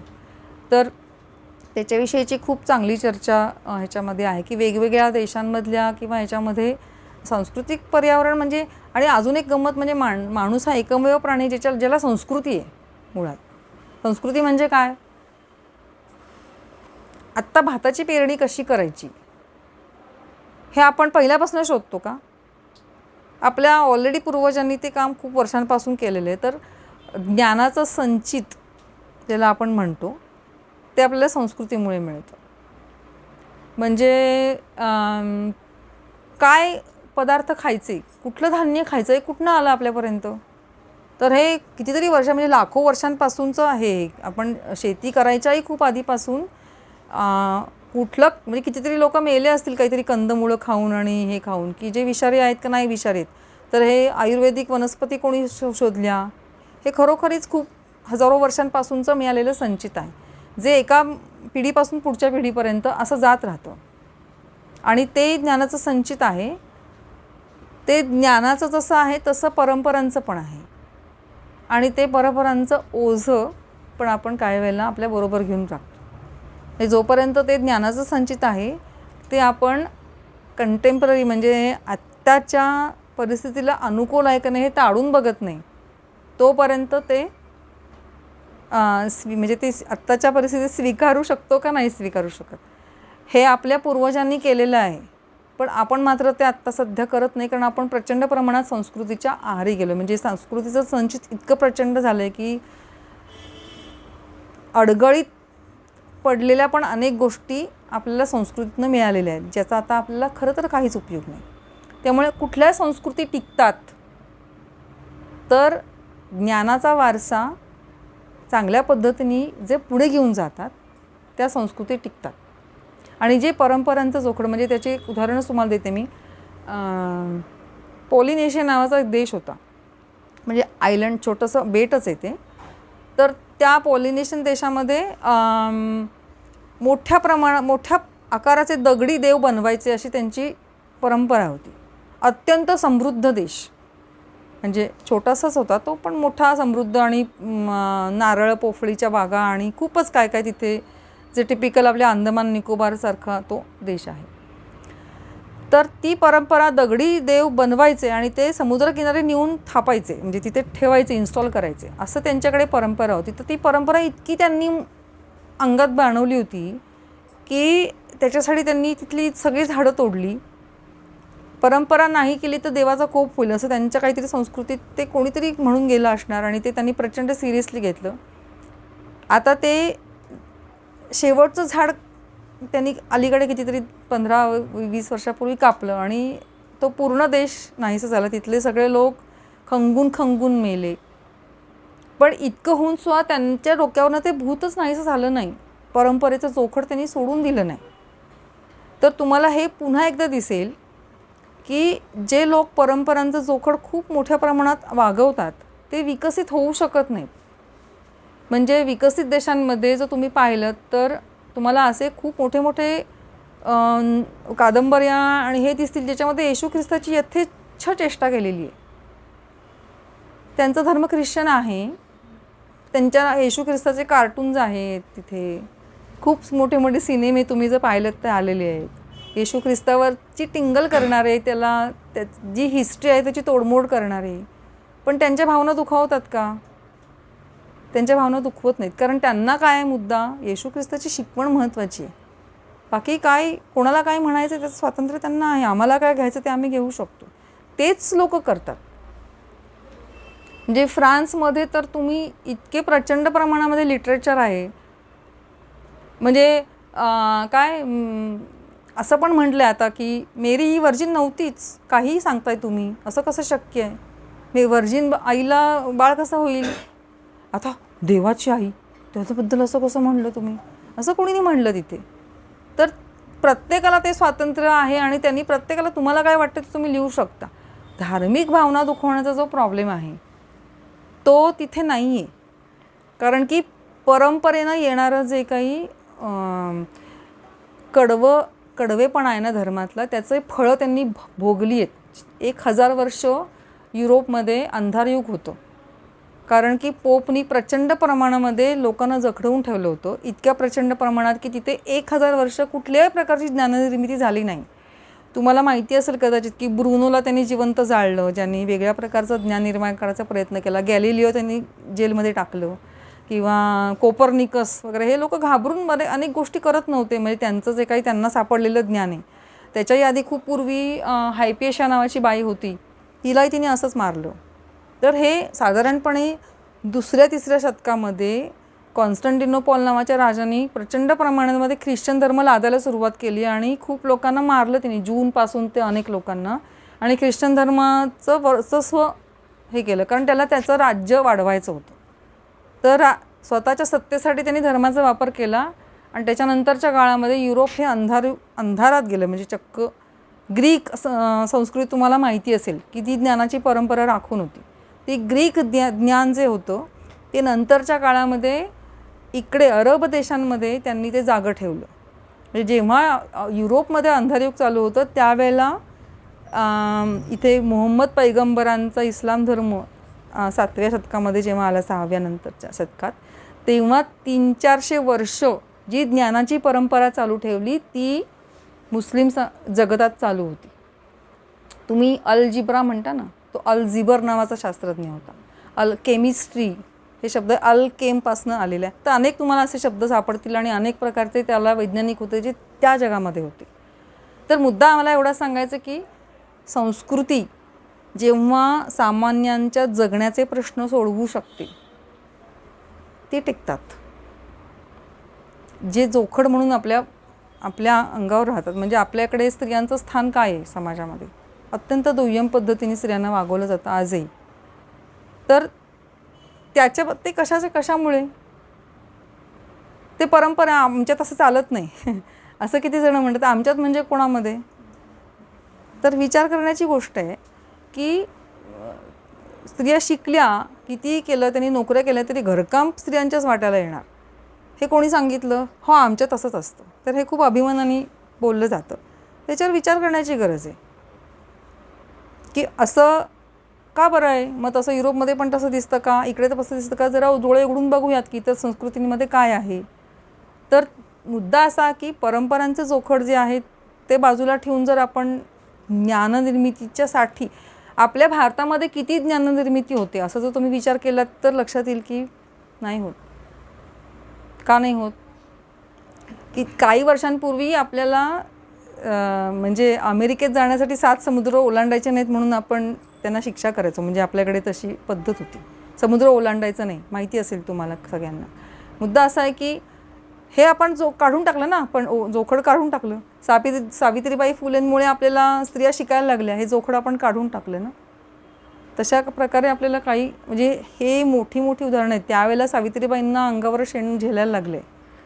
तर ज्यावेळेला अशा प्रकारचं परंपरा कोणीतरी मोडायला बघतं तेव्हा त्या काळामधली लोक त्यांना नावच ठेवतात. पण ते करण्याची गरज असते. संस्कृतीमुळे आपली जनुकं आता बदलत आहेत, उलटं होतं आहे. आता जनुकांमुळे संस्कृती घडते असं नाही होत. तर आता असं झालं आहे की संस्कृतींमुळे आपल्यातली काही जनुकं परमनंटली जात आहेत. म्हणजे उदाहरणार्थ भारतामध्ये, मी हे खूप मोठं स्टेटमेंट वाटेल पण तसं नका घेऊ ते, खुडबुड करण्याची, नवीन निर्मिती करण्याची अशी एक प्रकारची क्रिएटिव्ह माइंडसेट, म्हणजे सतत काहीतरी ॲक्टिव्ह राहण्याची जी काही एक प्रकारचं त्याला कारण आहे, एक पर्टिक्युलर एक जीन कारणीभूत आहे असं नाही आहे. पण त्याच्यातलं एक जे कळलेलं आहे ते भारतातनं हळूहळू नष्ट होत चाललं आहे. आपल्याला परवडणार आहे का पहा, त्याच्याबद्दल मी लिहिलं याच्यामध्ये आणि ते संशोधनातून आलेली गोष्ट आहे. कुठे होतं हे संशोधन, हे अमेरिकेतच झालेलं आहे संशोधन. आणि त्याचं हे बघा, मी आत्ता तेच उघडले आत्ता हे. तर हे मायग्रेशन कसं झालं आणि तो जनुक कसा कसा नाहीसा उगवला, हे सगळे जे ते एशियन देश आहेत. इथे ते हे नाही आहे, म्हणजे ते ॲक्च्युली डोपामाइनचा एक रिसेप्टर आहे. तो काही बुद्धिमत्तेचा जनुक वगैरे असं काहीच नाही आहे, म्हणजे गैरसमज नको. पण डोपामाइन हे आपल्याला कृतीमधनं मिळणारा आनंद देणारं रसायन आहे. म्हणजे आपण काहीतरी कृती केली आणि आपल्याला त्यातनं काहीतरी अचिव्हमेंट मिळाली की आपल्याला बरं वाटतं. तर काही लोकांमध्ये तो आनंद खूप खुडबुड केल्यानंतरच मिळतो. म्हणजे काही लोकांना कमी खुडबुडीत आनंद मिळतो, काही लोकांना खूप जास्त केल्यानंतर मिळतो. तर सुरुवातीला जेव्हा आफ्रिकेतनं आपण बाहेर पडलो त्यावेळेला सगळ्यांमध्येच सर्व प्रकारचेच अशा प्रकारचे जीन्स होते. तर 7R आणि 4R असं त्याचं नाव आहे. म्हणजे 4R म्हणजे बसायची खुर्ची, म्हणजे एखादं मेंदूमध्ये वेगवेगळ्या प्रकारची रसायनं असतात, त्यातलं डोपामाइन हे एक रसायन आहे. पण ते डोपामाइन हे रसायन जे आहे ते जर का ॲक्टिवेट व्हायचं असेल, म्हणजे त्याचा जर परिणाम दिसायचा असेल तर त्याला कुठल्या तरी खुर्चीत बसावं लागतं, त्याला लागणाऱ्या खुर्चीतच त्याला बसावं लागतं. तर हे 4R आणि 7R हे त्या खुर्च्यांचे दोन वेगवेगळे प्रकार आहेत. म्हणजे समजा आता ही खुर्ची मी बसते आहे, पण ही थोडी वाकडी असेल तर मी त्यात नीट नाही बसू शकणार, बरोबर ना. तर तसं 7R ही वाकडी खुर्ची आहे थोडीशी, आणि 4R ही चांगली खुर्ची आहे. तर होतं कसं की आता डोपामाइन तयार झालं आणि ते त्या 4R खुर्चीत बसलं, तर आता खुर्च्या ज्या सरळ आहेत त्यामुळे थोडं डोपामाइन जरी तयार झालं तरी पुरतं, कारण खुर्ची सरळ आहे, बरोबर. मग जास्त तर आपण वेड्यावाकड्या खुर्च्या जर असतील आणि आपण समजा इतके सारे लोक, तर मग आपल्याला काय होईल की आपल्याला खूप जास्त डोपामाइन खूप जास्त बनवावं लागेल. लक्षात आलं ना मी काय म्हणते. खूप जास्त डोपामाइन बनवणं म्हणजे काय, तर जास्त ॲक्टिव्हिटी करायला लागणं. म्हणजे मी दिवसभरात अमुक एवढं केलं तर मला जो आनंद मिळेल तो जर मी 7R असेल तर मला खूप करावं लागेल, 4R असेल तर मला थोडक्यातच समाधान मिळेल. तर अशी गंमत आहे. तर आफ्रिकेतनं आपण बाहेर पडलो तेव्हा इकडे युरोप आणि इकडे तिकडे जी पसरलेली लोक, ते सगळ्यांमध्येच सेम प्रमाण होतं. पण नंतरच्या काळात असं झालं की इकडे आशियाकडे आलेली जी मंडळी होती तर तिकडे खूप जास्त सुफल होतं, म्हणजे जमीन चांगली, ट्रॉपिकल कंट्री, पाऊस चांगला, त्यामुळे इकडे सगळे भातशेतीकडे वळले. आणि त्यामुळे भातशेती म्हणजे ती सामुदायिक पद्धतीनेच करावी लागते. त्याच्यासाठी तुम्हाला समूहाबरोबर टिकून राहायला लागतं. तर मी एकटीच वेगळी आणि मला आता अमुकच करायचं आहे असे माझे नखरे चालत नाही. त्यामुळे मला जर एखादं वेगळी गोष्ट करायची असेल, जी म्हणजे मी क्रिएटिव्ह आहे समजा आणि मला हे अमुक पद्धतीने करून बघायचं, तर त्याला समूहाचं सँक्शन लागतं. तर ते समूहाचं सँक्शन मिळत नाही ना. जर का मला समूहाबरोबर टिकूनच राहायचं असेल तर मला नाही मिळत सँक्शन त्याचं, मग मी दुःखात राहणार. तेच ज्या वेळेला इकडे लोक जे गेले युरोपमध्ये, तर तिथे सगळं जे वातावरण होतं ते आव्हानात्मक होतं. म्हणजे प्रचंड थंडी तिथे, आणि त्या थंडीशी सामना करण्यासाठी तुम्हाला काही ना काहीतरी नवीन गोष्टी सतत विचार करून करावे लागेल, अशा प्रकारचं तिकडे वातावरण होतं. त्यामुळे जे वरच्या बाजूला जे लोक गेले त्यांच्यामध्ये जी खुडबुड करण्याची वृत्ती जी होती त्याला चांगली कारणं मिळाली, ते तशा प्रकारे वेगवेगळ्या गोष्टी करत राहण्यासाठी. त्यामुळे तिथे तशा प्रकारचे जीन्स टिकून राहिले आणि इकडे तसे नाही राहिले. तर त्यामुळे गंमत अशी आहे की आपल्याकडे अशा प्रकारच्या जनुक असलेल्या खुडबुड करणाऱ्या लोकांना आता वाचवण्याची गरज आहे. आता अशी नाही परिस्थिती की म्हणजे ते प्रमाण आपल्याकडे आता 2-3% राहिले आणि तिकडे ते अजूनही 23-25% आहे. तर मुद्दा असा की आपण जे प्रचंड प्रमाणात ओबिडियन्स म्हणजे शिस्त आणि काय म्हणतो आपण आज्ञाधारकपणा, मुलांमध्ये आज्ञाधारकपणा पाहिजे याच्यासाठी जे खूप जास्त, तर त्याच्यानी मुलं क्रिएटिव्हिटी कमी होते त्यांच्यातली. तर तुम्ही जर पाहिलं चुकून तर अमेरिकेतल्या सिनेमांमध्ये पण तुम्ही बघत असाल की मुलं थोडीशी उलट बोलतात, अमुक करतात, त्यांना मला असंच बनायचं आहे. अगदी 4-5 वर्षाची मुलं त्यांचं शॉपिंग करतात तिथे. त्यांना खूप स्वातंत्र्य असतं. मीच केलेलं तू घातलं पाहिजे, मीच केलेलं असं नसतं. तर तिथे एक प्रकारचं जे एक मोकळेपणा आहे तो आपल्याकडे नाही आहे, आणि ते शिस्तीच्या नावाखाली आपण मुलांना खूप दाबून ठेवतो. त्यामुळे मग होतं असं की जी खरोखरी क्रिएटिव्ह असणारी जी मुलं आहेत तीसुद्धा नंतर म्हणतात की तर मला माझ्या आईवडिलांशी झुंजायची आता ताकद नाही. त्यामुळे ती एक धाडस नसणे, क्रिएटिव्हिटी कमी असणे, ह्याची सगळ्याची अनेक कारणं आहेत. मी आता जी कारणं सांगते ती एकच नाही आहे, पहा तुम्ही बघितलं तर हे 4-5 वेगवेगळी कारणं आहेत. मेंदूचा विकास चांगला होणं आणि हे सगळं. तर पुढे अजून भाषा आपल्याला काय प्रकारे आपले विचार घडवते ह्याच्याविषयी याच्यात लिहिलेलं आहे आणि ते फार वाचण्यासारखं आहे. म्हणजे मजा येते ते सगळं समजून घ्यायला. त्याच्यानंतर लैंगिकतेविषयी याच्यामध्ये मी अगदी ओपनली आणि नीट लिहिलेलं आहे. आपल्याकडे त्याच्याविषयी अतिप्रचंड गैरसमज आहेत की लैंगिकता म्हणजे काय आणि प्रेम म्हणजे काय, नवरा बायकोमधलं प्रेम, आई मुलामधलं प्रेम, ह्या प्रेमाच्या अनेक वेगवेगळ्या गोष्टी आहेत.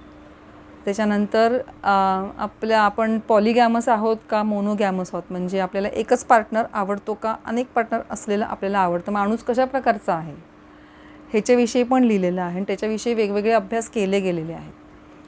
आपल्या इथे संस्कृतीनुसार आत्ता काय आपण केलं पाहिजे, मग असं आपण मोकळीक दिली तर आपल्याला काय होईल, गडबड होईल, खूप काहीतरी असं जे आपल्याला वाटत असतं. तर ते मी असं म्हणत नाही त्या सगळ्या तुम्ही मोडून टाका तातडीने. माझं म्हणायचं की समजून घ्या की आपण कोण आहोत, मूळ काय आहे आपलं. आता इथे विका राजवाड्यांचं नाव लिहिलेलं आहे. तर विका राजवाड्यांनी अत्यंत चांगलं पुस्तक लिहिलेलं आहे, आपल्या विवाह संस्थेचा इतिहास नावाचं. ते प्रत्येकाने आवर्जून वाचलं पाहिजे, खूपच महत्त्वाचं आहे ते. तर किमान समजून घ्या आपल्याला कुठली गोष्ट माहिती आहे, करता येणार आहे प्रत्यक्षात आपल्या संस्कृतीमध्ये आणि मग समाजामध्ये काय होईल, मग विवाह संस्था आपण नाकारायचे का वगैरे असं मी काहीही म्हणत नाही. मी एवढंच म्हणते की समजून घ्या की आपण कोण आहोत. आणि दुसरी महत्त्वाची गोष्ट मी याच्यात लिहिलेली आहे ती पण वैज्ञानिक दृष्टिकोनातून आपण समजून घेण्याची गरज आहे. जसा पुरुषांना लैंगिक आनंद मिळवण्याचा अधिकार आणि हक्क असतो तसं स्त्रियांना पण असतो आणि त्याच्याविषयी आपल्याकडे अजिबात बोललं जात नाही. तर ते विज्ञानाच्या अंगाने समजून घ्यायला हवं आहे. ते याच्यामध्ये नीट मांडलेलं आहे. ते तुम्ही जरूर समजावून घ्या. आणि अजून एक चॅप्टर ज्याच्यावरती मी आत्ता बोलले नाही पण थोडंफार आपलं बोलणं झालं की धर्म म्हणजे काय आणि धर्माचा उगम कुठनं झाला, विशेषतः धार्मिक भावनेचा उगम कुठनं झाला, हे आपल्या उत्क्रांतीमध्ये याची अनेक उत्तरं सापडतात आणि ते खूपच इंटरेस्टिंग आहे. म्हणजे मुळात जर तुम्ही असं विचारलं गेलं की 3000 वर्षापूर्वी एकही धर्म अस्तित्वात नव्हता, आत्ता जो आहे तो एकही धर्म अस्तित्वात नव्हता आणि माणसाची उत्क्रांती ही गेल्या किती म्हणूया आपण 20 लाख वर्षांपासून चालू आहे. तर म्हणजे ज्या कारणासाठी आपण इतके प्रचंड भावनाशील असतो ती गोष्ट खूप रिसेंट आहे आपल्या माणसाच्या इतिहासामध्ये. तर मग काय गडबड आहे, म्हणजे असं आपल्याला वाटतं ना. काल उद्या येऊन आपल्याला कोणीतरी म्हणलं की हे महत्त्वाचं आहे तुझ्यासाठी, तर आपण लगेच मान्य करू का? तसं नसतं. तर ते का तसं झालं आहे ह्याचा एक इतिहास आहे, तो समजून घेण्याची इंटरेस्टिंग गोष्ट आहे खूप. तर ते एक समजून घ्या. आणि अजून एक चॅप्टर जो आहे तो ताण आणि तणावग्रस्तता याच्यावरती आहे. आपल्याला का ताण येतात, त्याचं मूळ कुठे असतं याच्यावरती आहे. तर मला असं वाटतं की इथे थांबूया. मी नाही म्हटलं तरी जास्त बोलले पण ह्याच्याविषयी हां म्हणजे मग आता प्रश्नच विचारूयात, म्हणजे मग त्याच्यातनंच विचारू शकाल. त्याच्याविषयी बोलायला हरकत नाही पण मला असं वाटतं की आता पेशन्स थोडासा संपत चालला आहे असं वाटू शकतं, कारण ह्या गोष्टी बोलू तेवढ्या कमी असतात. शेवटी पुस्तकामध्ये परिशिष्ट आहे ज्याच्यामध्ये एकंदर मेंदूची रचना आणि न्यूरोट्रान्समिटर्स आणि असे सगळे तांत्रिक किंवा ज्याला वैज्ञानिक माहिती आहे. पण ती वैज्ञानिक माहिती पण खूप इंटरेस्टिंग आहे. तर तुम्हाला शक्य असेल तर वाचा. तुम्हाला असं वाटत असेल की काय, तर ते मी खूप सोपी करून लिहिली आहे. म्हणजे असं नाही आहे की तुम्हाला वाचताना आपण आता तुम्ही विचार करा की मी बायोलॉजी 10वी नंतर माझं काही संबंध नाही आहे, पण मी माझ्या कुतूहलानेच हे वाचलेलं आहे आणि ते मला समजलं आहे. तर आणि मी बायोलॉजी माझं नसल्यामुळे सामान्य वाचकांना ते समजेल, कसं समजेल असं मी जास्त विचार केला आहे असं मी म्हणते. तुम्ही ह्याचा सुरुवात जेव्हा तुम्ही जाणवलं तुम्हाला की तुम्ही अशा का वागता, तो जो पॉईंट होता तेव्हापासून जो स्टडी केला तो किती वर्ष चालला? आता मी तर किमान 7-8 वर्ष अभ्यास करते. मग तुम्ही तुमचे जे इंजिनिअरिंगचं नॉलेज, हाऊ टू रिप्रेझेंट तुमचं थिसिस वगैरे, तर सेम पद्धतीने केला का वेगळ्या काय? ॲक्च्युली जी मूळ सायंटिफिक मेथड ज्याला आपण म्हणतो ना, ती एकंदर विज्ञानामध्ये सारखीच आहे. म्हणजे ते विज्ञान म्हणजे बायोलॉजी असो, केमिस्ट्री असो किंवा फिजिक्स असो किंवा काही पण असो, किंबहुना सामाजिक विज्ञान ज्याला आपण म्हणतो, सोशल सायन्सेस, त्याच्यामध्येही ती पद्धत सेमच आहे. म्हणजे तुमचा जो पहिला प्रश्न होता की तुम्ही असे का वागता, तुम्ही तुमच्या पुरतं मर्यादित ठेवता, एवढा मोठा कसा काय विचार करू? हां, कारण की माझ्या असं लक्षात आलं की एक पैलूचा अभ्यास जेव्हा करते त्याचं उत्तर म्हणजे आधी सुरुवातीला जेनोम नावाचं पुस्तक वाचायला घेतलं, कारण मला असं वाटलं सगळी उत्तरं जनुकांमध्ये मिळतील मला. तर त्यावेळेला जेनोम प्रोजेक्ट चालू पण होता, हे 2003-04ची गोष्ट आहे. आणि तो जेनोम प्रोजेक्ट संपल्यानंतर तो फुगा फुटला. लक्षात आलं की जनुकांमध्ये काहीच उत्तरं नाही आहेत. म्हणजे जनुका कळल्यामुळे माणसाचं वर्तन कळेल असं जे वाटत होतं, म्हणजे सगळं मॅपिंग झालं जनुकांचं. तर लक्षात आलं तसं नाही होते. तर हे जनुकं हे सतत पर्यावरणाशी इंटरॅक्ट करत असतात. तर हे नंतर हळूहळू म्हणजे ते आधीपासून त्याचा अंदाज होता, पण तरीसुद्धा इतका नाही. त्यांना असं वाटत होतं की जीन मॅनिप्युलेशननी सुद्धा अनेक गोष्टी अजूनही तसं वाटतं लोकांना. म्हणजे जे काही जेनेटिकली मॉडिफाईड क्रॉप किंवा आता तर जीव आणले जात आहेत, तर अजूनही तसं वाटतं की जेनेटिकली मॉडिफाईड गोष्टी आणल्या तर आपल्या अनेक गोष्टीवर मात करता येईल. पण त्याचे काय अजून परिणाम होतील याचा काहीही अंदाज आपल्याला नाही आहे. म्हणजे जे लोक करत आहेत त्यांनाही नाही आहे. त्यामुळे असं म्हणलं जातं की जर म्हणजे एथिकली आत्ता ते ॲक्सेप्टेड नाही आहे, लिगली पण ॲक्सेप्टेड नाही असे नवीन जीव तयार करणं जेनेटिकली मॉडिफाय करून. पण हे शास्त्र जर का अशा लोकांच्या हातात पडलं की जे त्याचा मिसयूज करतील तर ते होऊ शकतं. म्हणजे आपले नकळत पण असे जीव जन्माला येऊ शकतात. तुमचा अभ्यास तुमच्या पुरता संपूर्ण याच्यासाठी तर तेच मी उत्तर देत होते. तर मुद्दा असा की जीन्समधनं सुरुवात झाली, पण मग लक्षात आलं की सामाजिक विषमतेविषयी जर का मला माहिती करून घ्यायचं असेल तर मग मला सोशल सायन्सेसचा अभ्यास करायला पाहिजे. मी एका विषयावर बोलले नाही, त्या पुस्तकात लिहिले सामाजिक भांडवल म्हणजे काय. ही पुतनामची मूळ कॉन्सेप्ट आहे की आपण भांडवल माहिती असतं, आर्थिक भांडवल म्हणजे पैसे आणि बँकेतले पैसे किंवा काही इन्फ्रास्ट्रक्चर वगैरे सगळं. पण सामाजिक भांडवलाच्याबद्दल आपल्याला काहीच पत्ता नसतो. तर ते जेव्हा मी अभ्यास केला तेव्हा मला अनेक गोष्टींची उत्तरं मिळाली की मी स्वतःला असा प्रश्न विचारला होता की मला सामाजिक विषमता आहे हे आपल्याला माहिती असतं जनरली, काही लोक गरीब आहेत काही श्रीमंत. पण मी प्रश्न विचारला की मला ती आवडते का. कारण की एका पॉईंटला असं लक्षात येतं की सामाजिक विषमता जर मला नको असेल ना तर मला घरात कुठलीही बाई ठेवता येणार नाही, ठेवली नाही पाहिजे मी, नाही का. कारण की मी तेवढंच मला जे मोल मिळतं तेवढंच त्यांना पण दिलं पाहिजे. आणि मला मोठं घर बांधण्याचा अधिकार नाही आहे जर का इतरांना तेवढं मूल मिळत असेल तर. सगळं कष्ट स्वतःवर घेणं त्याच्यापेक्षा बुवा होणं सोपं होतं एवढा अभ्यास झाल्यावर. लोकांना फसवणं, राजकारण होणं हे इझी होतं. हो ना. तुमचा एवढा अभ्यास झाल्यावर तुम्हाला एवढं सामाजिक, पण तुमचा पिंड या बाजूला की नाही आपल्याला असंच करायचंय हे तुमच्या लक्षात आलं का, तुम्हाला ते जाणवलं का, काय झालं? मला असं वाटतं एकदा तुम्ही विज्ञानाची जी पद्धत आहे ती स्वीकारली असेल तर मी आत्तासुद्धा माझी भूमिका ही मी म्हणते की मी पुस्तक लिहिलं पण ह्याच्यातली समग्रता ही माझी नाही आहे, तर ती वैज्ञानिकांची आहे. मी संवादक आहे असं मी म्हणून घेते स्वतःला. तुमच्यापर्यंत आलं, तुम्हाला कळलं म्हणून तुम्ही संवाद साधू शकता. बरोबर. ते आत्मसात केल्यानंतर आपल्याकडे दोन धारी तलवार आहे, ती इकडे वापरायची तिकडे वापरायची. तर तुमचा पिंड असा कसा ठेवायचा? आता त्याचं उत्तर मला शोधावं लागेल ऑनेस्टली, कारण की मग काहीतरी कुठेतरी मोरॅलिटी असते. मला असं वाटतं की मग असा प्रश्न पण मला पडलेच नसते की सामाजिक विषमता काय आहे.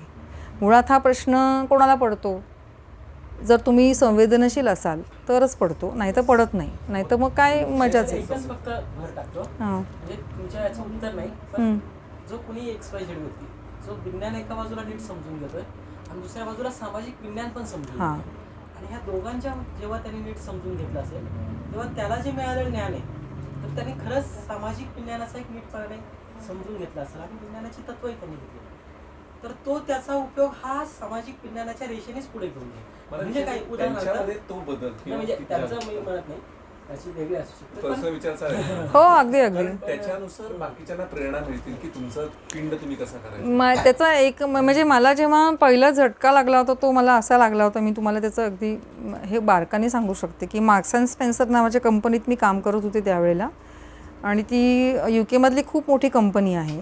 तर ती ॲपरल्स म्हणजे कपडे आणि असं काय काय खूप महागडे कपडे बनवते ती. आणि त्या कंपनीचा पूर्ण डेटाबेस म्हणजे प्रोग्राम मॅनेजर म्हणून तो आमच्याकडे होता आणि आम्ही त्याच्यामध्ये बघत होतो एकदा. तर मला असं लक्षात आलं की त्याच्यात 300 रुपये हां आणि सेल कॉस्ट 3000. तर ते सगळ्या मिळून जी एक जी वस्तू 5-6 हजारला त्यांच्या दुकानात विकली जायची, तर त्याच्यातलं 100 रुपये श्रीलंकेतनं कापड आणायला खर्च होत असतील, 100 रुपये अजून शिंप्याला देत असतील आणि अजून वेगवेगळ्या गोष्टी ट्रान्सपोर्टेशन वगैरे सगळं धरून 500 रुपयामध्ये ती वस्तू त्यांना मिळत असेल. तर किती पट हे फायदा घेत होते, नफा असं म्हटलं तर 1000 पटापेक्षा जास्त झाला. तितका फायदा तो घेत होते. आणि मला तेव्हा लक्षात आलं की तोपर्यंत मी समजत होते की माझा पगार जो येतो ना, तो माझ्या स्वतःच्या इंटेलिजन्समुळे आणि कष्टामुळे, कारण मी खरोखरी त्याला 9 ते रात्री 2 वगैरे अशी कामं करायची. पण मुद्दा असा की तेवढं काम करणाऱ्या दुसऱ्या माणसांना तेवढे पैसे नव्हते मिळत ना, मला मिळत होते. तर तो पैसा जो येत होता ना, माझा मोठा पगार, तो त्यामधल्या गॅपमधनं येत होता. कुठल्या तर ते 500 वजा 5000 जे काय आहे त्या गॅपमधनं मला पैसे मिळत आहेत ना. म्हणजे कोणाचं तरी एक्सप्लॉयटेशन ऑलरेडी झालेलं आहे तेवढे पैसे मला मिळण्यासाठी. तर तोपर्यंत मला माझ्या सामाजिक विषमतेमध्ये माझा हातभार आहे असं वाटत नव्हतं. त्याच्यानंतर मला लक्षात आलं की माझा हातभार आहे. तर मला तिथे मग खूप मोठा असा त्रास व्हायला लागला की हे काही बरोबर नाही. तोपर्यंत मला असं वाटत नव्हतं की आपण तर विषमता स्वतःहून करत नाही, मी तर समता पाळणारी आहे वगैरे वगैरे. पण ते तसं नाही आहे. आपल्या प्रिव्हिलेजेसमुळे सुद्धा आपण विषमता दुसऱ्यांवर लादत असतो. तर त्याची जाणीव जरी झाली तरी आपण किमान ते कमी करण्याचा प्रयत्न करू शकतो. तर म्हणजे आत्ता हे खरं तसं सांगणं वाईट आहे, पण आत्ता मी एवढं म्हणू शकते की त्यातल्या त्यात मी काय करू शकते, तर मी स्वतः सगळं काम घरातलं नाही करू शकत. तर मग किमान जी बाई घरी काम करायला येते ती जे काही म्हणेल तो पगार तरी आपण तिला देऊ शकतो का? तिथे घासाघीस न करता. भाजीवाल्याशी आपण घासाघीस करू नये इतकं तरी आपण करू शकतो का? मग भले तुम्हाला एखादं काम जड वाटलं तर ते तुम्ही घरात करा मग, म्हणजे परवडत नसेल तर. पण मला परवडत नाही म्हणून मी तिचं कष्ट का चोरणार? ते बरोबर नाही. याला श्रमचोरी असं म्हणतात. तर त्या श्रमचोरीतनं विषमता वाढते. आणि हे खूप आधी म्हणजे आपण शेती करायला लागलो तेव्हापासून ही श्रमचोरी वाढलेली आहे. म्हणजे 12,000 वर्षापूर्वी पहिल्यांदा माणूस जेव्हा अतिरिक्त उत्पादन सुरू झालं तेव्हा मग राबायचं कोणी? कारण संचित सुरू झालं ना. जेव्हा संचय सुरू होतो त्यावेळेला तुम्ही कष्ट चोरण्याचा विचार करू शकता. त्याचं सगळं ती म्हणजे शेती ही काय माणसाच्या आयुष्यात घडलेली खूप चांगली गोष्ट आहे असं नाही म्हणतात. कारण त्याच्या आधी समता जास्ती होती. जे आदिवासी भटके विमुक्त लोक, हंटर गॅदरर ज्याला आपण म्हणतो, त्या ह्याच्यामध्ये आपल्या आत्ताच्यापेक्षा जास्त समता होती असं अभ्यास सांगतात. आजही दिसतं तसं. म्हणजे समता ही माणसाचा मूळ धर्म म्हणजे स्वभाव आहे का असं म्हणता येतं, त्याच्यावरूनच म्हणता येतं. पण मग आता नंतर काय झालं, तो माणसाचा मूळ धर्म नाही का? तर मग मला असं वाटतं त्याचं उत्तर थोडंसं मला अजून नीट समजलेलं नाही. पण मला त्यातल्या त्यात असं वाटतं की माणसामधलीच काही माणसं ही जास्त संधीसाधू असतात आणि मग ती त्याचा फायदा घेतात या संधीचा, की मला श्रमचोरी करता येते का, मी करावी आणि मग मी जास्त श्रीमंत हवं. तर हे पुन्हा तर ह्याच्याशी येतं म्हणजे गेम थिअरीशी संबंधित आहे हे, की जेव्हा मी जशास तसं वागू शकत नाही तुझ्याशी, कारण की मी वेगळ्या पातळीवर तू वेगळ्या पातळीवर आहे, तिथे खरी सुरुवात गडबड होते. म्हणजे एक गेम त्याच्यातला असा आहे की हंडी आहे, कॉमन हंडी आहे, आपण 10 जणं बसलो आहे समजा आणि प्रत्येकाने थोडे थोडे पैसे त्या हंडीत टाकायचे असं आपला नियम आहे समजा. आणि टाकले पैसे की ते त्याचे डबल होऊन प्रत्येकाला मिळणार परत. पण कोणी किती टाकलं हे आपल्याला कळत नाही. मग समजा मी संधीसाधू असेल तर मी काय करेन, मी टाकलेलं एनिवे कोणाला काय कळत नाही आहे तर मी टाकतच नाही, मला एनिवे डबल होऊन मिळत आहेत. मी नाही टाकले तरीसुद्धा, म्हणजे 10 रुपये समजा टाकायचे ठरले तर मी एकट्याने जर टाकले नाही समजा, तर मला 10 जणं असतील तर परत किती मिळणार, 20 रुपये मिळत होते मला सगळ्यांनी टाकले तर. पण मी नाही काहीच नाही टाकले तर मला 18 तरी मिळणारच आहेत परत. मग मी कशाला टाकू? पण जेव्हा 18 इतरांना मिळतात तेव्हा त्याला लक्षात येतं कोणतरी टाकले नव्हते म्हणून मला 18 मिळत होते, नाहीतर आधी 20 मिळत होते. मग दुसरा विचार करतो की मी पण नाही टाकत. पण तोपर्यंत माझा संचय सुरू झाला आहे ऑलरेडी. 2 गेम जरी मी तुम्हाला फसवलं तरी माझ्याकडे 36 रुपये जमले आणि मी टाकलेले नाहीत त्याचे परत वेगळे. म्हणजे माझ्यात पहिली तफावत सुरू झाली, मी वरती गेले ते खाली राहिले, मी वरती गेले त्याचा मी फायदा घेत राहू शकते. आणि एक्झॅक्टली हेच सामाजिक विषमतेने भारतामध्ये होतं. जातीचा जो फायदा मिळतो ना तो आपल्याला असा मिळतो. आपली सगळंच बदलतं ना. म्हणजे आता मी साध्या समजा मला तक्रार करायची म्हणून मी पोलीस स्टेशनमध्ये गेले, तर माझ्याकडे बघून तो पोलीस वेगळा वागतो आणि माझ्या बाईकडे बघून वेगळा वागतो. का बरं असं? तो न्याय तिला मिळत नाही ना. कशामुळे? केवळ माझ्याकडे बघूनच. तर इथे आपल्याला तो काही सामाजिक असमतेचा फायदा मला मिळतो आणि तिला प्रचंड तोटा होतो. ती म्हणाली, ताई आमच्याकडे लक्षच देत नाही. तिला एकदा बेदम मारलं एका शेजारच्या व्यक्तीने, काहीच कारण नसताना. तिने मला फोन केला, म्हणलं ताई माझ्याबरोबर याल का? म्हणलं चल जाऊया. तर मी आधी प्रयोग करून पाहिला. म्हणलं तू आधी जा एकटीच, बघूया काय म्हणतायत. तर त्यांनी तिला अक्षरशः असं हाकलून दिलं, काय आम्हाला हे एकच तुझ्यासारखंच काम आहे, एवढंच काम आहे का काय, चल फुट, एवढं काय झालं त्याच्यात. नंतर मी त्याला घेऊन गेले. मग त्यांनी तक्रार लिहून घेतली. तो पण तक्रार पण लिहून घेतली. म्हणजे आपल्याला सिनेमात दाखवतात ते का सगळं खोटं नसतं. बऱ्याच गोष्टी अशा खरोखरी घडतात. तर हे दुर्दैवाने असं आहे, आपल्याकडे जातीमुळे जे असलेली सामाजिक विषमता आहे त्याचा एक तर खूप जास्ती ज्यांना ते भोगायला लागतं त्यांना खूप कळतं ते. या शिक्षणाचे दरवाजे त्यांच्यासाठी ओपन होत नाहीत. तुम्ही असा विचार करा ना की स्वच्छता कामगार कोण असतात? आपल्यातले असतात का कोणी? का बरं असं नसतं? बरोबर विशिष्ट जातीचे लोकच का तिथे असतात? जातीने आखून दिलेलं नाही आहे ना ते. खरं तर आता ते ओपन झालेलं आहे, पण ते त्याच्यासाठी उलट आरक्षण मागतायत आत्ता. आम्हाला तेच काम तरी का असेना मिळत राहू. मी त्यांना संधीच नाही ना. त्यांच्या मुलांना शिकण्याच्या संधी आपण मिळवू देत नाही, ही पण खरी गोष्ट आहे.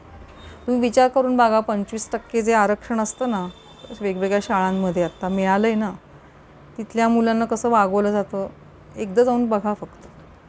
कायमचं खंगतील ती मुलं, आत्मविश्वास कमवतील, त्यांचं ब्रेन डेव्हलपमेंट का होत नाही?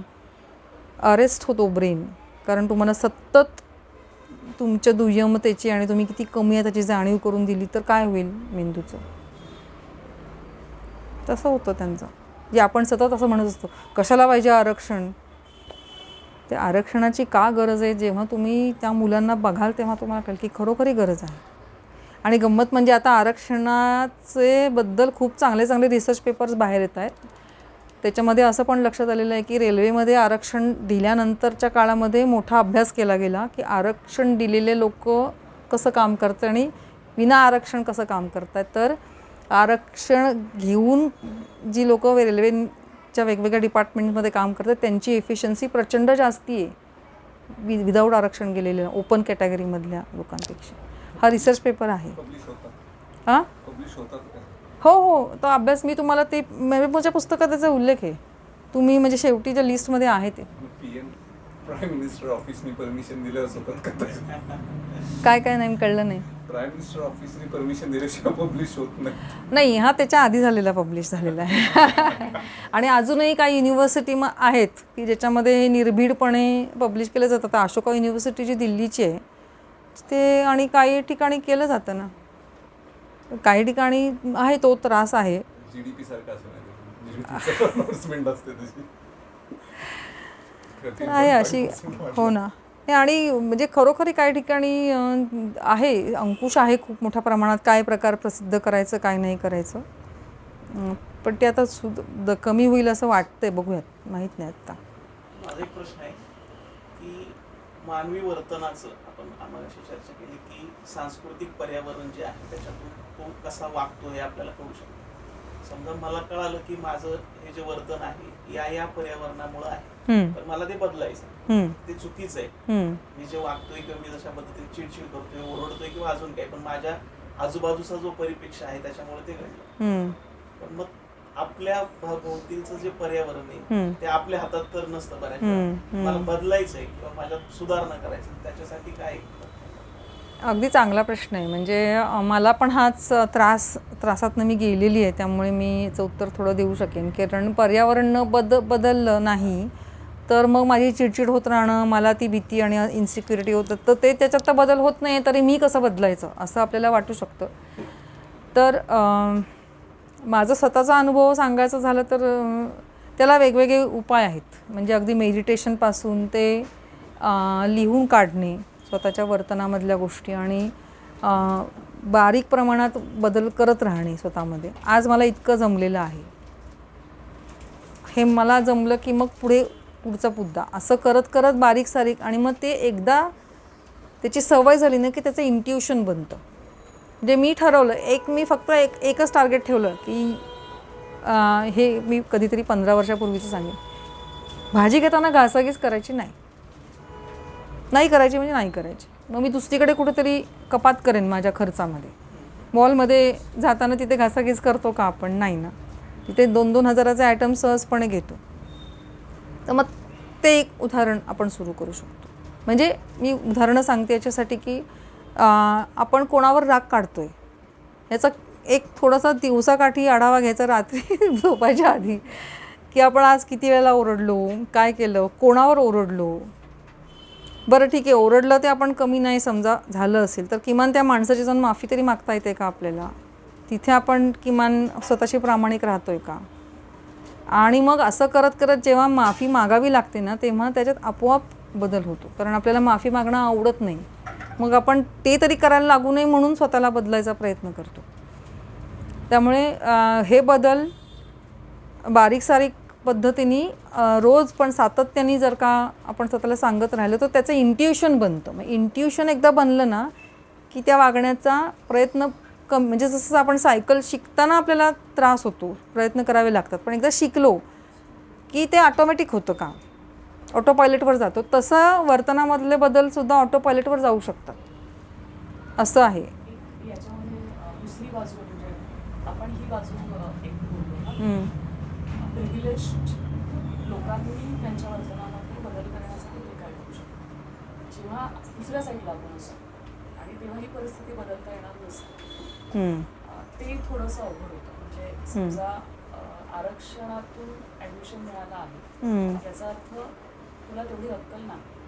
अशा प्रकारे जेव्हा सरसकट वागवलं तर परिप्रेक्षातले लोक बदलणारे नसतात. मग जेव्हा तुमचं काम तुमच्यासाठी बोलायला लागतं तेव्हा ते सगळं अल्टिमेटली बदलत जातं. पण तोपर्यंतचा जो त्रास असतो तो कुणावर चिडचिड करूनही हे होत नाही. बरोबर आहे. म्हणजे आता तुम्ही जे सगळं सजेस्ट केलं त्याच्यामध्ये मेडिटेशन आणि हे गोष्टी काम करू शकतात. मला वाटतं सरांनी उलट्या बाजूनेच तो प्रश्न विचारला होता ना, कारण आलं लक्षात. हे थोडंसं होतं. आणि त्याच्यासाठी आत्ता ॲक्च्युली एक रिसेंट एक छान उदाहरण आहे जे मला फार आवडतं. ते आत्ता त्याच्यावरती त्या मुलीला खूप ट्रोल केलं गेलं, तिला मिशी होती म्हणून, आठवत असेल कोणाला. तर तिने त्याचं उत्तर जे दिलेलं आहे ते जर तुम्ही वाचलत ना तर ते सगळीकडे लागू होऊ शकतं. कारण तिला ट्रोल केलं खूप लोकांनी आणि ते जाहिरात पण त्या क्लासवाल्यांनी पण अशी दिली की तिलाच त्याचा त्रास व्हावा. म्हणजे खरं तर ती पहिली आली होती असूनसुद्धा, पण तिने फार छान उत्तर दिले त्याचं. असं ती म्हणली म्हणजे, आणि मग त्याच्यावरनं असं लक्षात येतं की तिच्या आईवडिलांनी तिच्यावरती किती छान कॉन्फिडन्स दिला असेल तिला. मुलांना जर का द्यायचं असेल ना तर हे द्यावं आपण, असं मला खूप पटतं. बाकीचे मार्क हे ते सगळं हे बाय प्रोडक्ट्स आहेत. पहिलं तुम्ही मुलांच्या बरोबर ती की इतका निर्भीडपणा पाहिजे की माझ्यावरती एवढं ट्रोलिंग होऊनसुद्धा मी त्याला फेस करू शकते, मी कोशात जात नाही माझ्या. तर हे जिथे जिथे असा उलटा भरडीमार होतो आहे आपल्यावरती, आणि मी माझ्याविषयी पण ह्या सांगू शकते कारण मी शाळेमध्ये अत्यंत अबोल होते, इन्फेरिटी कॉम्प्लेक्सनी भरलेली होते. कारण की माझी मोठी बहीण भयंकर ॲक्टिव्ह होती आणि सतत माझी तुलना मोठ्या बहिणीशी केली जायची. त्यामुळे मी साधारणपणे 3री-4थीमध्ये आल्यानंतरच मी विझून गेले होते, कारण की मी ती नव्हते ना, आणि मी वेगळ्या प्रकारची व्यक्ती होते, पण सततच माझी तुलना तिच्याशी केली जात होती शिक्षकांची. तर त्यामुळे मला वाटायचं की जा, तुम्हाला ती पाहिजे का, मग मी ती नाही आहे हे मी सिद्धच करणार आता पुन्हा पुन्हा. तर मी आडमुठी बनले आणि मग मी कुठल्याही ह्याच्यात कॉम्पिटिशनमध्ये भाग नाही घेणार, मग मला नाहीच करायचे असं वगैरे खूप केलं. आणि 8वीमध्ये असताना मला शिकवायला एक वेगळ्या टीचर आल्या आणि त्यांना माझी काहीच बॅकग्राऊंड नव्हती, माझ्या बहिणीची पण नव्हती. त्यामुळे त्या माझ्याकडे बघायच्या आणि म्हणायची की तू एवढी का गप्प असतेस, तू बोल ना काहीतरी, तू उत्तर दे. तर मला पहिल्यांदाच असं कोणीतरी मला म्हणून काहीतरी महत्त्व दिलं होतं. तर मग मी थोडी बोलायला लागले वर्गामध्ये, आणि नंतर त्यांनी मला एकदा सांगितलं की तू शिक्षक दिनाच्या दिवशी शिक्षकांच्या कॉम्पिटिशनमध्ये भाग घेशील का तू, मला असं वाटतं की तू चांगलं शिकवशील.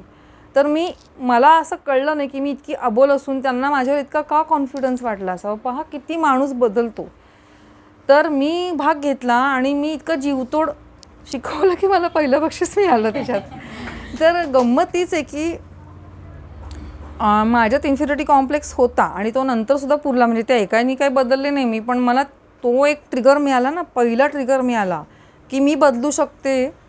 आणि त्याच्यानंतर मग 11वी-12वीमध्ये मी बोलायला लागले आणि इतके बदल मी माझ्या वर्तनात केलेले आहेत की अबोल माणसापासून ते माणसं जिंकण्यापर्यंत आपण कसं जाऊ शकतो.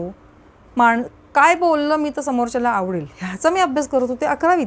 कॅन यू इमॅजिन की किती छोटे मूल असतं ते 11वीतलं सुद्धा.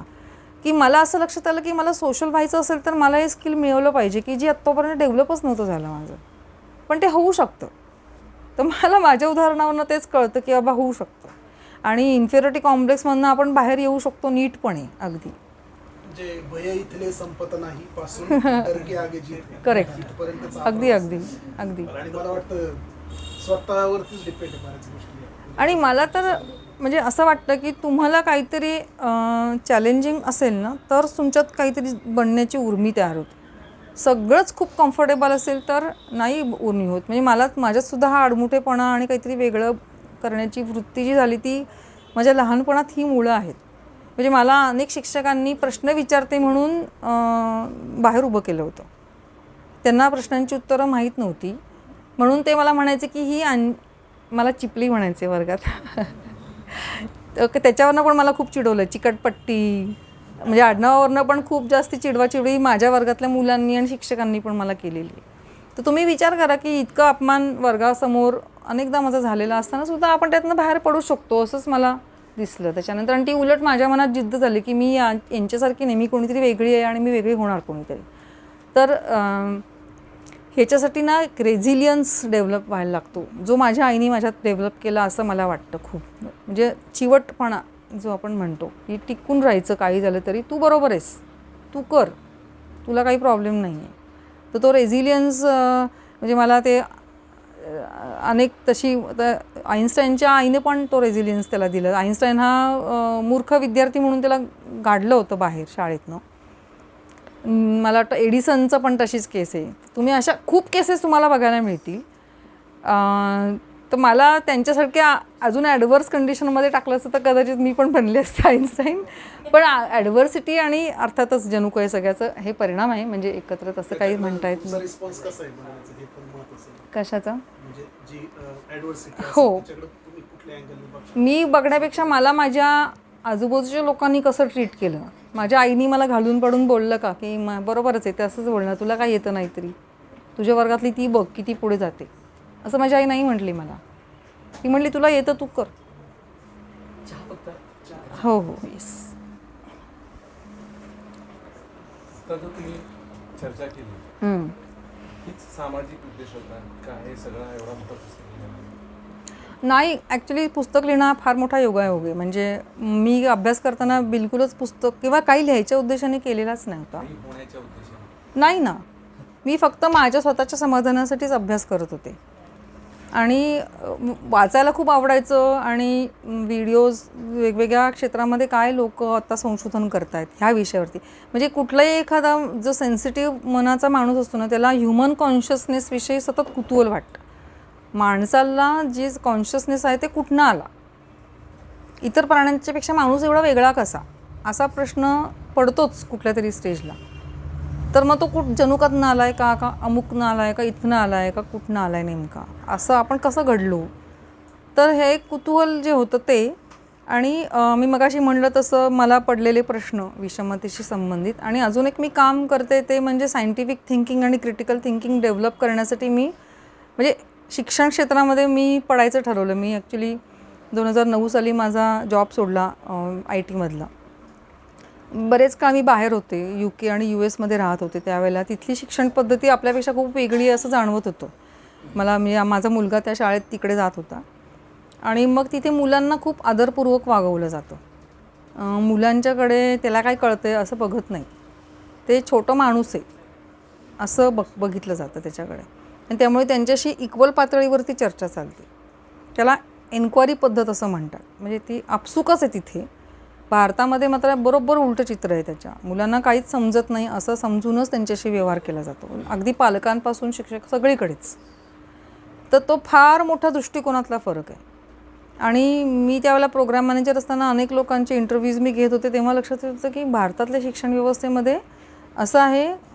ते मला मुलं सांगायची, मॅम हम तो किताबें पढ़ते ही नहीं है. म्हटलं तुम्ही अभ्यासाची पुस्तकं वाचत नाही? ते म्हटलं नाही, हमारे स्कूल वालों ने बोला है सिर्फ नोट्स पढ़ना और उसका जवाब लिखना.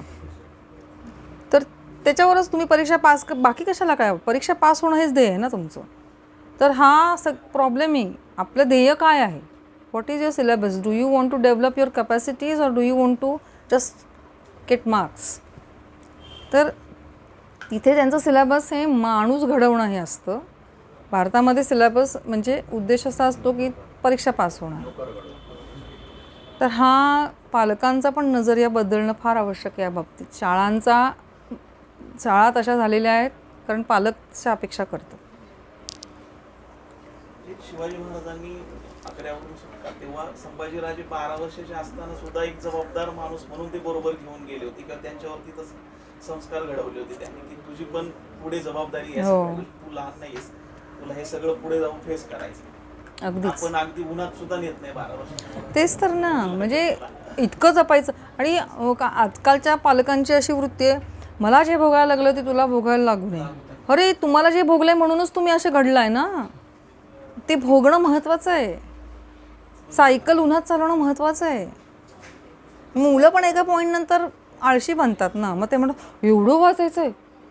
तुम्ही कधी वाचलं आहे का मुलांसमोर बसून? तुम्ही जर का मोबाईलवरती असं स्क्रोल करत राहिलात आणि तुम्ही ए वाच रे, असं कसं चालेल? असं नाही चालत ना. आणि दुसरं एक मला आता शिक्षणाचा आणि या संदर्भातला विषय चाललाच आहे. इंजिनिअरिंग केलं, त्याच्यानंतर जॉब पण होता, मग तो सोडला, मग त्याच्यानंतर पण बायोलॉजी अभ्यास करताय, मग त्याच्यानंतर पण आणखीन काहीतरी करताय.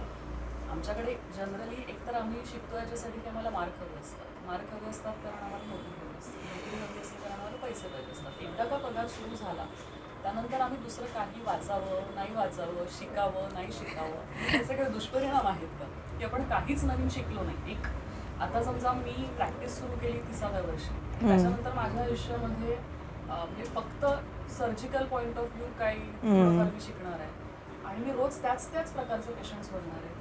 मी रोज त्यांना तेच सांगणार आहे. आणि सर्जरी सुद्धा एका काही त्याच्यानंतर ती स्पायनल लेवलला होती. तुम्ही इतके ऑपरेट करता ते रिफ्लेक्सेस मेंदूपर्यंत जाऊन मी काय करू याचा विचार नाही करायला लागत. आता याच्यानंतर जर मी ठीक आहे माझं सगळं छान सेटल्ड आहे, हॉस्पिटल आहे, पैसे मिळतात वगैरे वगैरे, मग आता मी दुसरं काही करण्याची गरज नाही आहे मला. याच्यात जर मी अडकले तर त्याचे काही दुष्परिणाम असतात. प्रचंड म्हणजे ह्याला कम्फर्ट झोन म्हणतो आपण. आणि त्या कम्फर्ट झोनमध्ये तुम्ही एकदा अडकलात आणि तुम्ही मग नवीन काही शिकणं होत नाही आणि मेंदूला झटका लागायला पाहिजे असं मला वाटतं. म्हणजे खरोखरीच तुमचा मेंदू जर तुम्हाला ताजा ठेवायचा असेल तर मेंदूला कुठेतरी असं वाटलं पाहिजे की I am not able to do something, मला काहीतरी जमत नाही आहे करायला. तर तुम्ही कम्फर्ट झोनमध्ये असं तेव्हा तुम्हाला कधीच असं वाटत नाही. म्हणजे तुम्हाला गंमत म्हणून सांगते, हे तुम्ही करू नका प्रयत्न कसं, पण तुम्ही इच्छा असेल तर त्याच्याविषयी वाचू शकता आणि मग ते अंमलात आणू शकता. कोल्ड वॉटर थेरपी म्हणून आता नवीन सुरू झालेलं तुम्हाला कदाचित माहीत असेल, म्हणजे मी नव्याने ऐकलं आहे, कदाचित ते आधीपासून आहे. मेंदूला शॉक देण्यासाठी आईस कोल्ड वॉटरमध्ये हे घेणं, आईस बाथ घेणं, इतका फरक पडतो त्याच्यामुळे.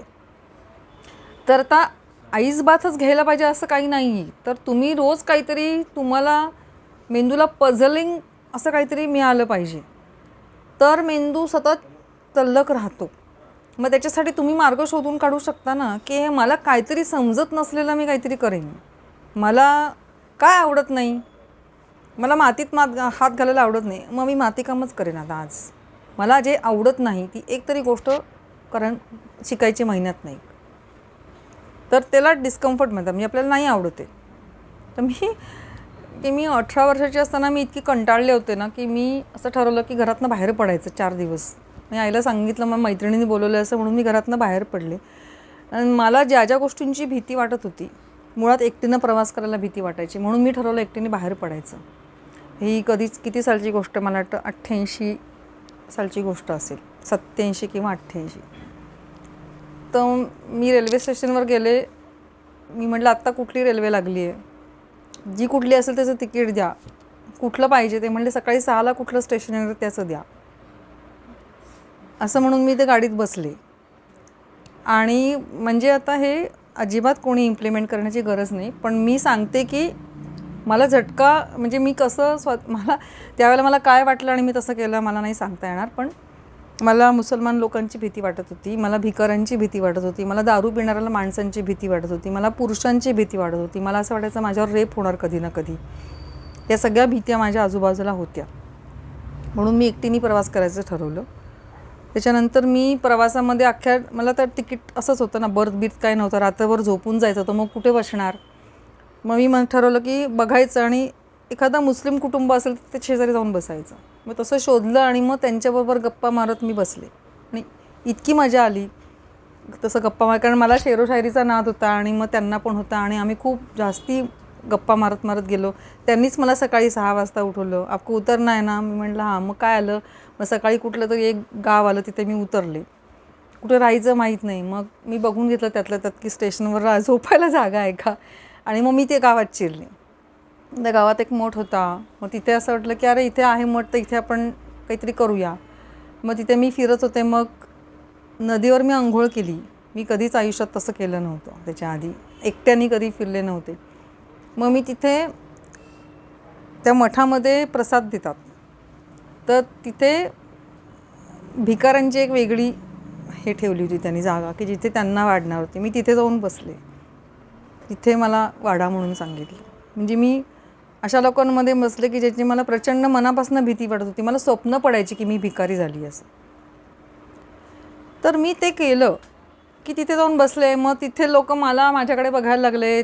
तो म्हणायला लागला माणूस, तो जो काही वाढणारा होता मठाचा, तो म्हणला की तुम्ही तिकडं बसा, नाही तर मी यांना वाढणार नाही, कारण तुम्ही जात पाळत नाही आहे. म्हणजे त्यांना माझ्याकडे बघून असं वाटलं की मी नाही येते त्यांच्यातली असं. मग मी म्हटलं मला इथेच बसायचं आहे. मग तो वाढेच ना. आता मला गंमत वाटते की मी इतकी अबोल होते तेव्हासुद्धा की मला असं धाडस करून बोलावं असं कसं वाटलं असेल असा मला प्रश्न पडतो आत्ता. मी त्यांना म्हटलं शेवटी ते वाढायला तयार होईनात, तर मग मी ते माझे आजूबाजूचे लोक माझ्यावर खूप चिडले, कारण त्यांना भूक लागली होती आणि माझ्यामुळे तिथे वाढत नव्हते ते. तर मग म्हटलं आता हे मला कंपल्सरी इकडून उठून ब्राह्मणांच्यात बसायला लावतात की काय असं. मग मी असं म्हटलं की त्या माणसाला म्हटलं की तुला पाप लागेल, तू प्रसाद देत नाही आहेस मला. तुम्हाला काही म्हणजे मला स्वतःलाच पापपुण्याची कल्पना हे मान्य नसतं. पण मी असं म्हटलं की तुझं वाढलं नाहीस ना तर बघ देवाचा प्रसाद देत नाही आहेस तू मला. मग तिकडे खळबळ झाली एकदम. मग त्यांनी सगळ्यांना वाढलं इकडे. मग त्यांच्याबरोबर बसून मी जेवले. पण गंमत अशी आहे की आजूबाजूची सगळी जी मंडळी होती ना, ती मी आयुष्यात कधीही पाहिलेली नव्हती अशा प्रकारचं वागणारी राहणारी. आणि माझं मन भीती गेली आणि करुणा माझ्या मनात इतकी, म्हणजे ते प्रसंग असे होते की मी पूर्ण जेवण ते रडत रडत जेवली होते. मला अजूनही ते आठवून त्रास होतो. मुद्दा असा की तुम्हाला ज्या गोष्टीची भीती वाटते आणि ज्या गोष्टी करायच्या नाही असं वाटतं त्या मुद्दामून कराव्यात. याला डिस्कम्फर्ट झोनमध्ये जाणं असं मी म्हणते. आवडतात त्या करतातच तुम्ही ते. असं करण्याची ना मलाच नाही सांगता येणार, कारण की मला काहीतरी असं मी खूप गुदमरल्यासारखं मला झालं होतं आणि मला असं वाटत होतं की काहीतरी ना असं काय ऑल इज नॉट वेल असं जे म्हणतो आपण तसं काहीतरी मला वाटत होतं. मग असं वागण्यासाठी माणूस असा का वागतो, त्याच्यामध्ये असं वागण्यासाठी डेव्हलपमेंट जी करायची असेल आपल्या बरोबरच्या आपल्या मुलांची किंवा आपल्या कलिगची किंवा आपल्या मित्रांची, त्यांच्यावर विश्वास ठेवून त्यांना इंडिपेंडेंटली काहीतरी करायला शिकवा. पण ही प्रेरणा देण्यासाठी किंवा ही प्रेरणा घेण्यासाठी तर काय उत्तर सापडते का? मला तरी असं वाटतं की आता माझी आई तसं बघितलं तर ट्रेडिशनल होती, पण तिला मी जेव्हा असं सांगितलं ना की मला जायचं आहे 4 दिवस, तर तिने मला एवढंच सांगितलं की काळजी घे. ती मला असं म्हणाली जाऊ नको, मग तुझं कसं होईल, मग माझं कसं होईल. तिला भयंकर त्रास होत होता आतनं, म्हणजे ती डोळ्यातनं पाणी पण येत होतं. तू काही पण काय म्हणजे असं. तिला मी असं नव्हतं सांगितलं तर मी कुठेही जाणार आहे असं नव्हतं सांगितलं. मैत्रिणीकडे चालली आहे, पण त्याच्या आधी मी एकदाही तसं केलं नव्हतं. तर तिला तिने माझ्यावर विश्वास ठेवला ना. त्यांनी विश्वास ठेवला, पण तुमच्या मनात ही गोष्ट कुठल्या याने आली मला माहित नाही. मला असं वाटतं कदाचित ती खूप जास्ती भीती एकत्र झाली आणि मला ते असह्य झालं असणार. तर ते असह्यपणाच्या एका टोकावर आलं की आपण काहीतरी असं करत असू कदाचित, म्हणजे एवढंच मी म्हणू शकेन. नाही, मग त्याच्यानंतर काही वर्षांनी असं नाही वाटलं असं मध्ये नाही, कारण की कसं झालं की मला त्याच्यानंतर भीतीच गेली ना माझ्या मनातनं. प्रवास करण्याची भीती गेली, म्हणजे सगळीच भीती गेली आणि त्यामुळे मला करावं असं वाटलं तर मी अजूनही करते, पण मग त्याची काही भीतीच वाटत नाही म्हणजे मला, किंवा आता कोणालाच वाटत नाही इतरांना सुद्धा. आता हे प्रवासाचं सांगितलं ना मी मागच्या वर्षी ज्या हिमालयाच्या ट्रिपला गेले होते त्याला 19 वर्षाची 3 मुलं आली होती, मुलगी आणि एक मुलगा. दोघी जणी मैत्रिणी एकत्र आल्या होत्या आणि हा मुलगा एकटा आला होता पुण्यातून. आणि सगळा ट्रेक झाल्यानंतर सगळे जेव्हा आपलं मनोगत सांगत होते तेव्हा त्यानंतर मुलगा म्हणाला की 3 वर्षापूर्वी मला असं वाटलं होतं की या ट्रेकला जावं. मी आईवडिलांना म्हटलं चला, ते तयार नाही झाले. मित्रांना म्हटलं चला, मित्र तयार नाही झाले. शेवटी मी विचार केला की मी एकटा जाणार. घरी सांगितलं मी एकटा जाणार आणि ट्रेनचं तिकीट बुक केलं. पण मी खूप घाबरलो होतो कारण मी आतापर्यंत कधीच एकटा बाहेर आणि मला अशी भीती होती की कोणीतरी मला फसवेल, काहीतरी चोरी होईल, कोणीतरी त्रास देईल. पण मी ट्रेनमध्ये बसल्यानंतर जे कुटुंब माझ्यावर होतं त्यांनी मला सांगितलं की इथून इथपर्यंत कसं जायचं. मी इथे आल्यानंतर आणखीन एक माणूस भेटला, त्यांनी मला रात्री सोबत कंपनी मिळाली जेवायला. आणि त्याचं शेवटचं एक स्टेटमेंट असं होतं की अरे उगाचच आपल्याला असं वाटतं की लोक तो बुरे नाही. एक्झॅक्टली. हे जे तो म्हणाला ना की मी इतका घाबरून होतो घरामध्ये की असं होईल माझ्यावर, तसं होईल. आणि त्या एका फक्त प्रवासानंतर मला कळलं आणि तो हरवला पण. आमच्या ट्रेनमध्ये गेला, सूर्योदय बघायला गेला, एकटाच हरवला, फोन केला आणि मग त्याला असं अगदी जाऊन शोधलं. म्हणजे सगळ्याच्या नंतर त्याचं जे अंडरस्टँडिंग त्या 10 दिवसाचं होतं की अरे लोक तो बुरे नाही आहे, ते इतकं सुंदर होतं ना की ते एकटं गेल्याशिवाय आपण इतके आपल्या कम्फर्ट Exactly. त्याच लोकांबरोबर असतो की आपल्याला नवीन काही अनुभव येऊ येऊ शकत नाही. आणि कुणीतरी फसवलेलं असेल तर म्हणून आपण कोणावरच विश्वास ठेवणार नाही असं पण होऊ शकत नाही. म्हणजे माझी एक सवय आहे, मी कोणी पैसा मागितलं की मी देते, म्हणजे असतील तर मला अनेकदा असं झालेलं आहे की मला फसवलं आहे लोकांनी. 3-4 तरी लोकांनी मला फसवलं. एका शेतकऱ्यांनीच मला 3 लाख रुपये घेतले आणि शेतच दिलं नाही त्याचं. म्हणजे माझे आत्ता जिथे मी शेती करते त्याच गावामध्ये दुसऱ्या शेतकऱ्यांनी खूपच म्हणजे ह्याच्यानी मागितलं की नाही मी खूप अडचणीत आहे वगैरे. मी देऊन टाकले पैसे त्याला, म्हणजे साठेखत करून त्याचं शेत मला मिळेल अशा ह्याच्याने. एरवी आपण साठेखताला किती काय 50,000 रुपये वगैरे देऊ, पण त्यांनी जास्त मागितले आणि मी देऊन टाकले. अजूनही नाही मिळाले मला ते. पण म्हणून मी आता दुसरं कोणी माझ्याकडे मागितलं तर मी देत नाही असं नाही होत.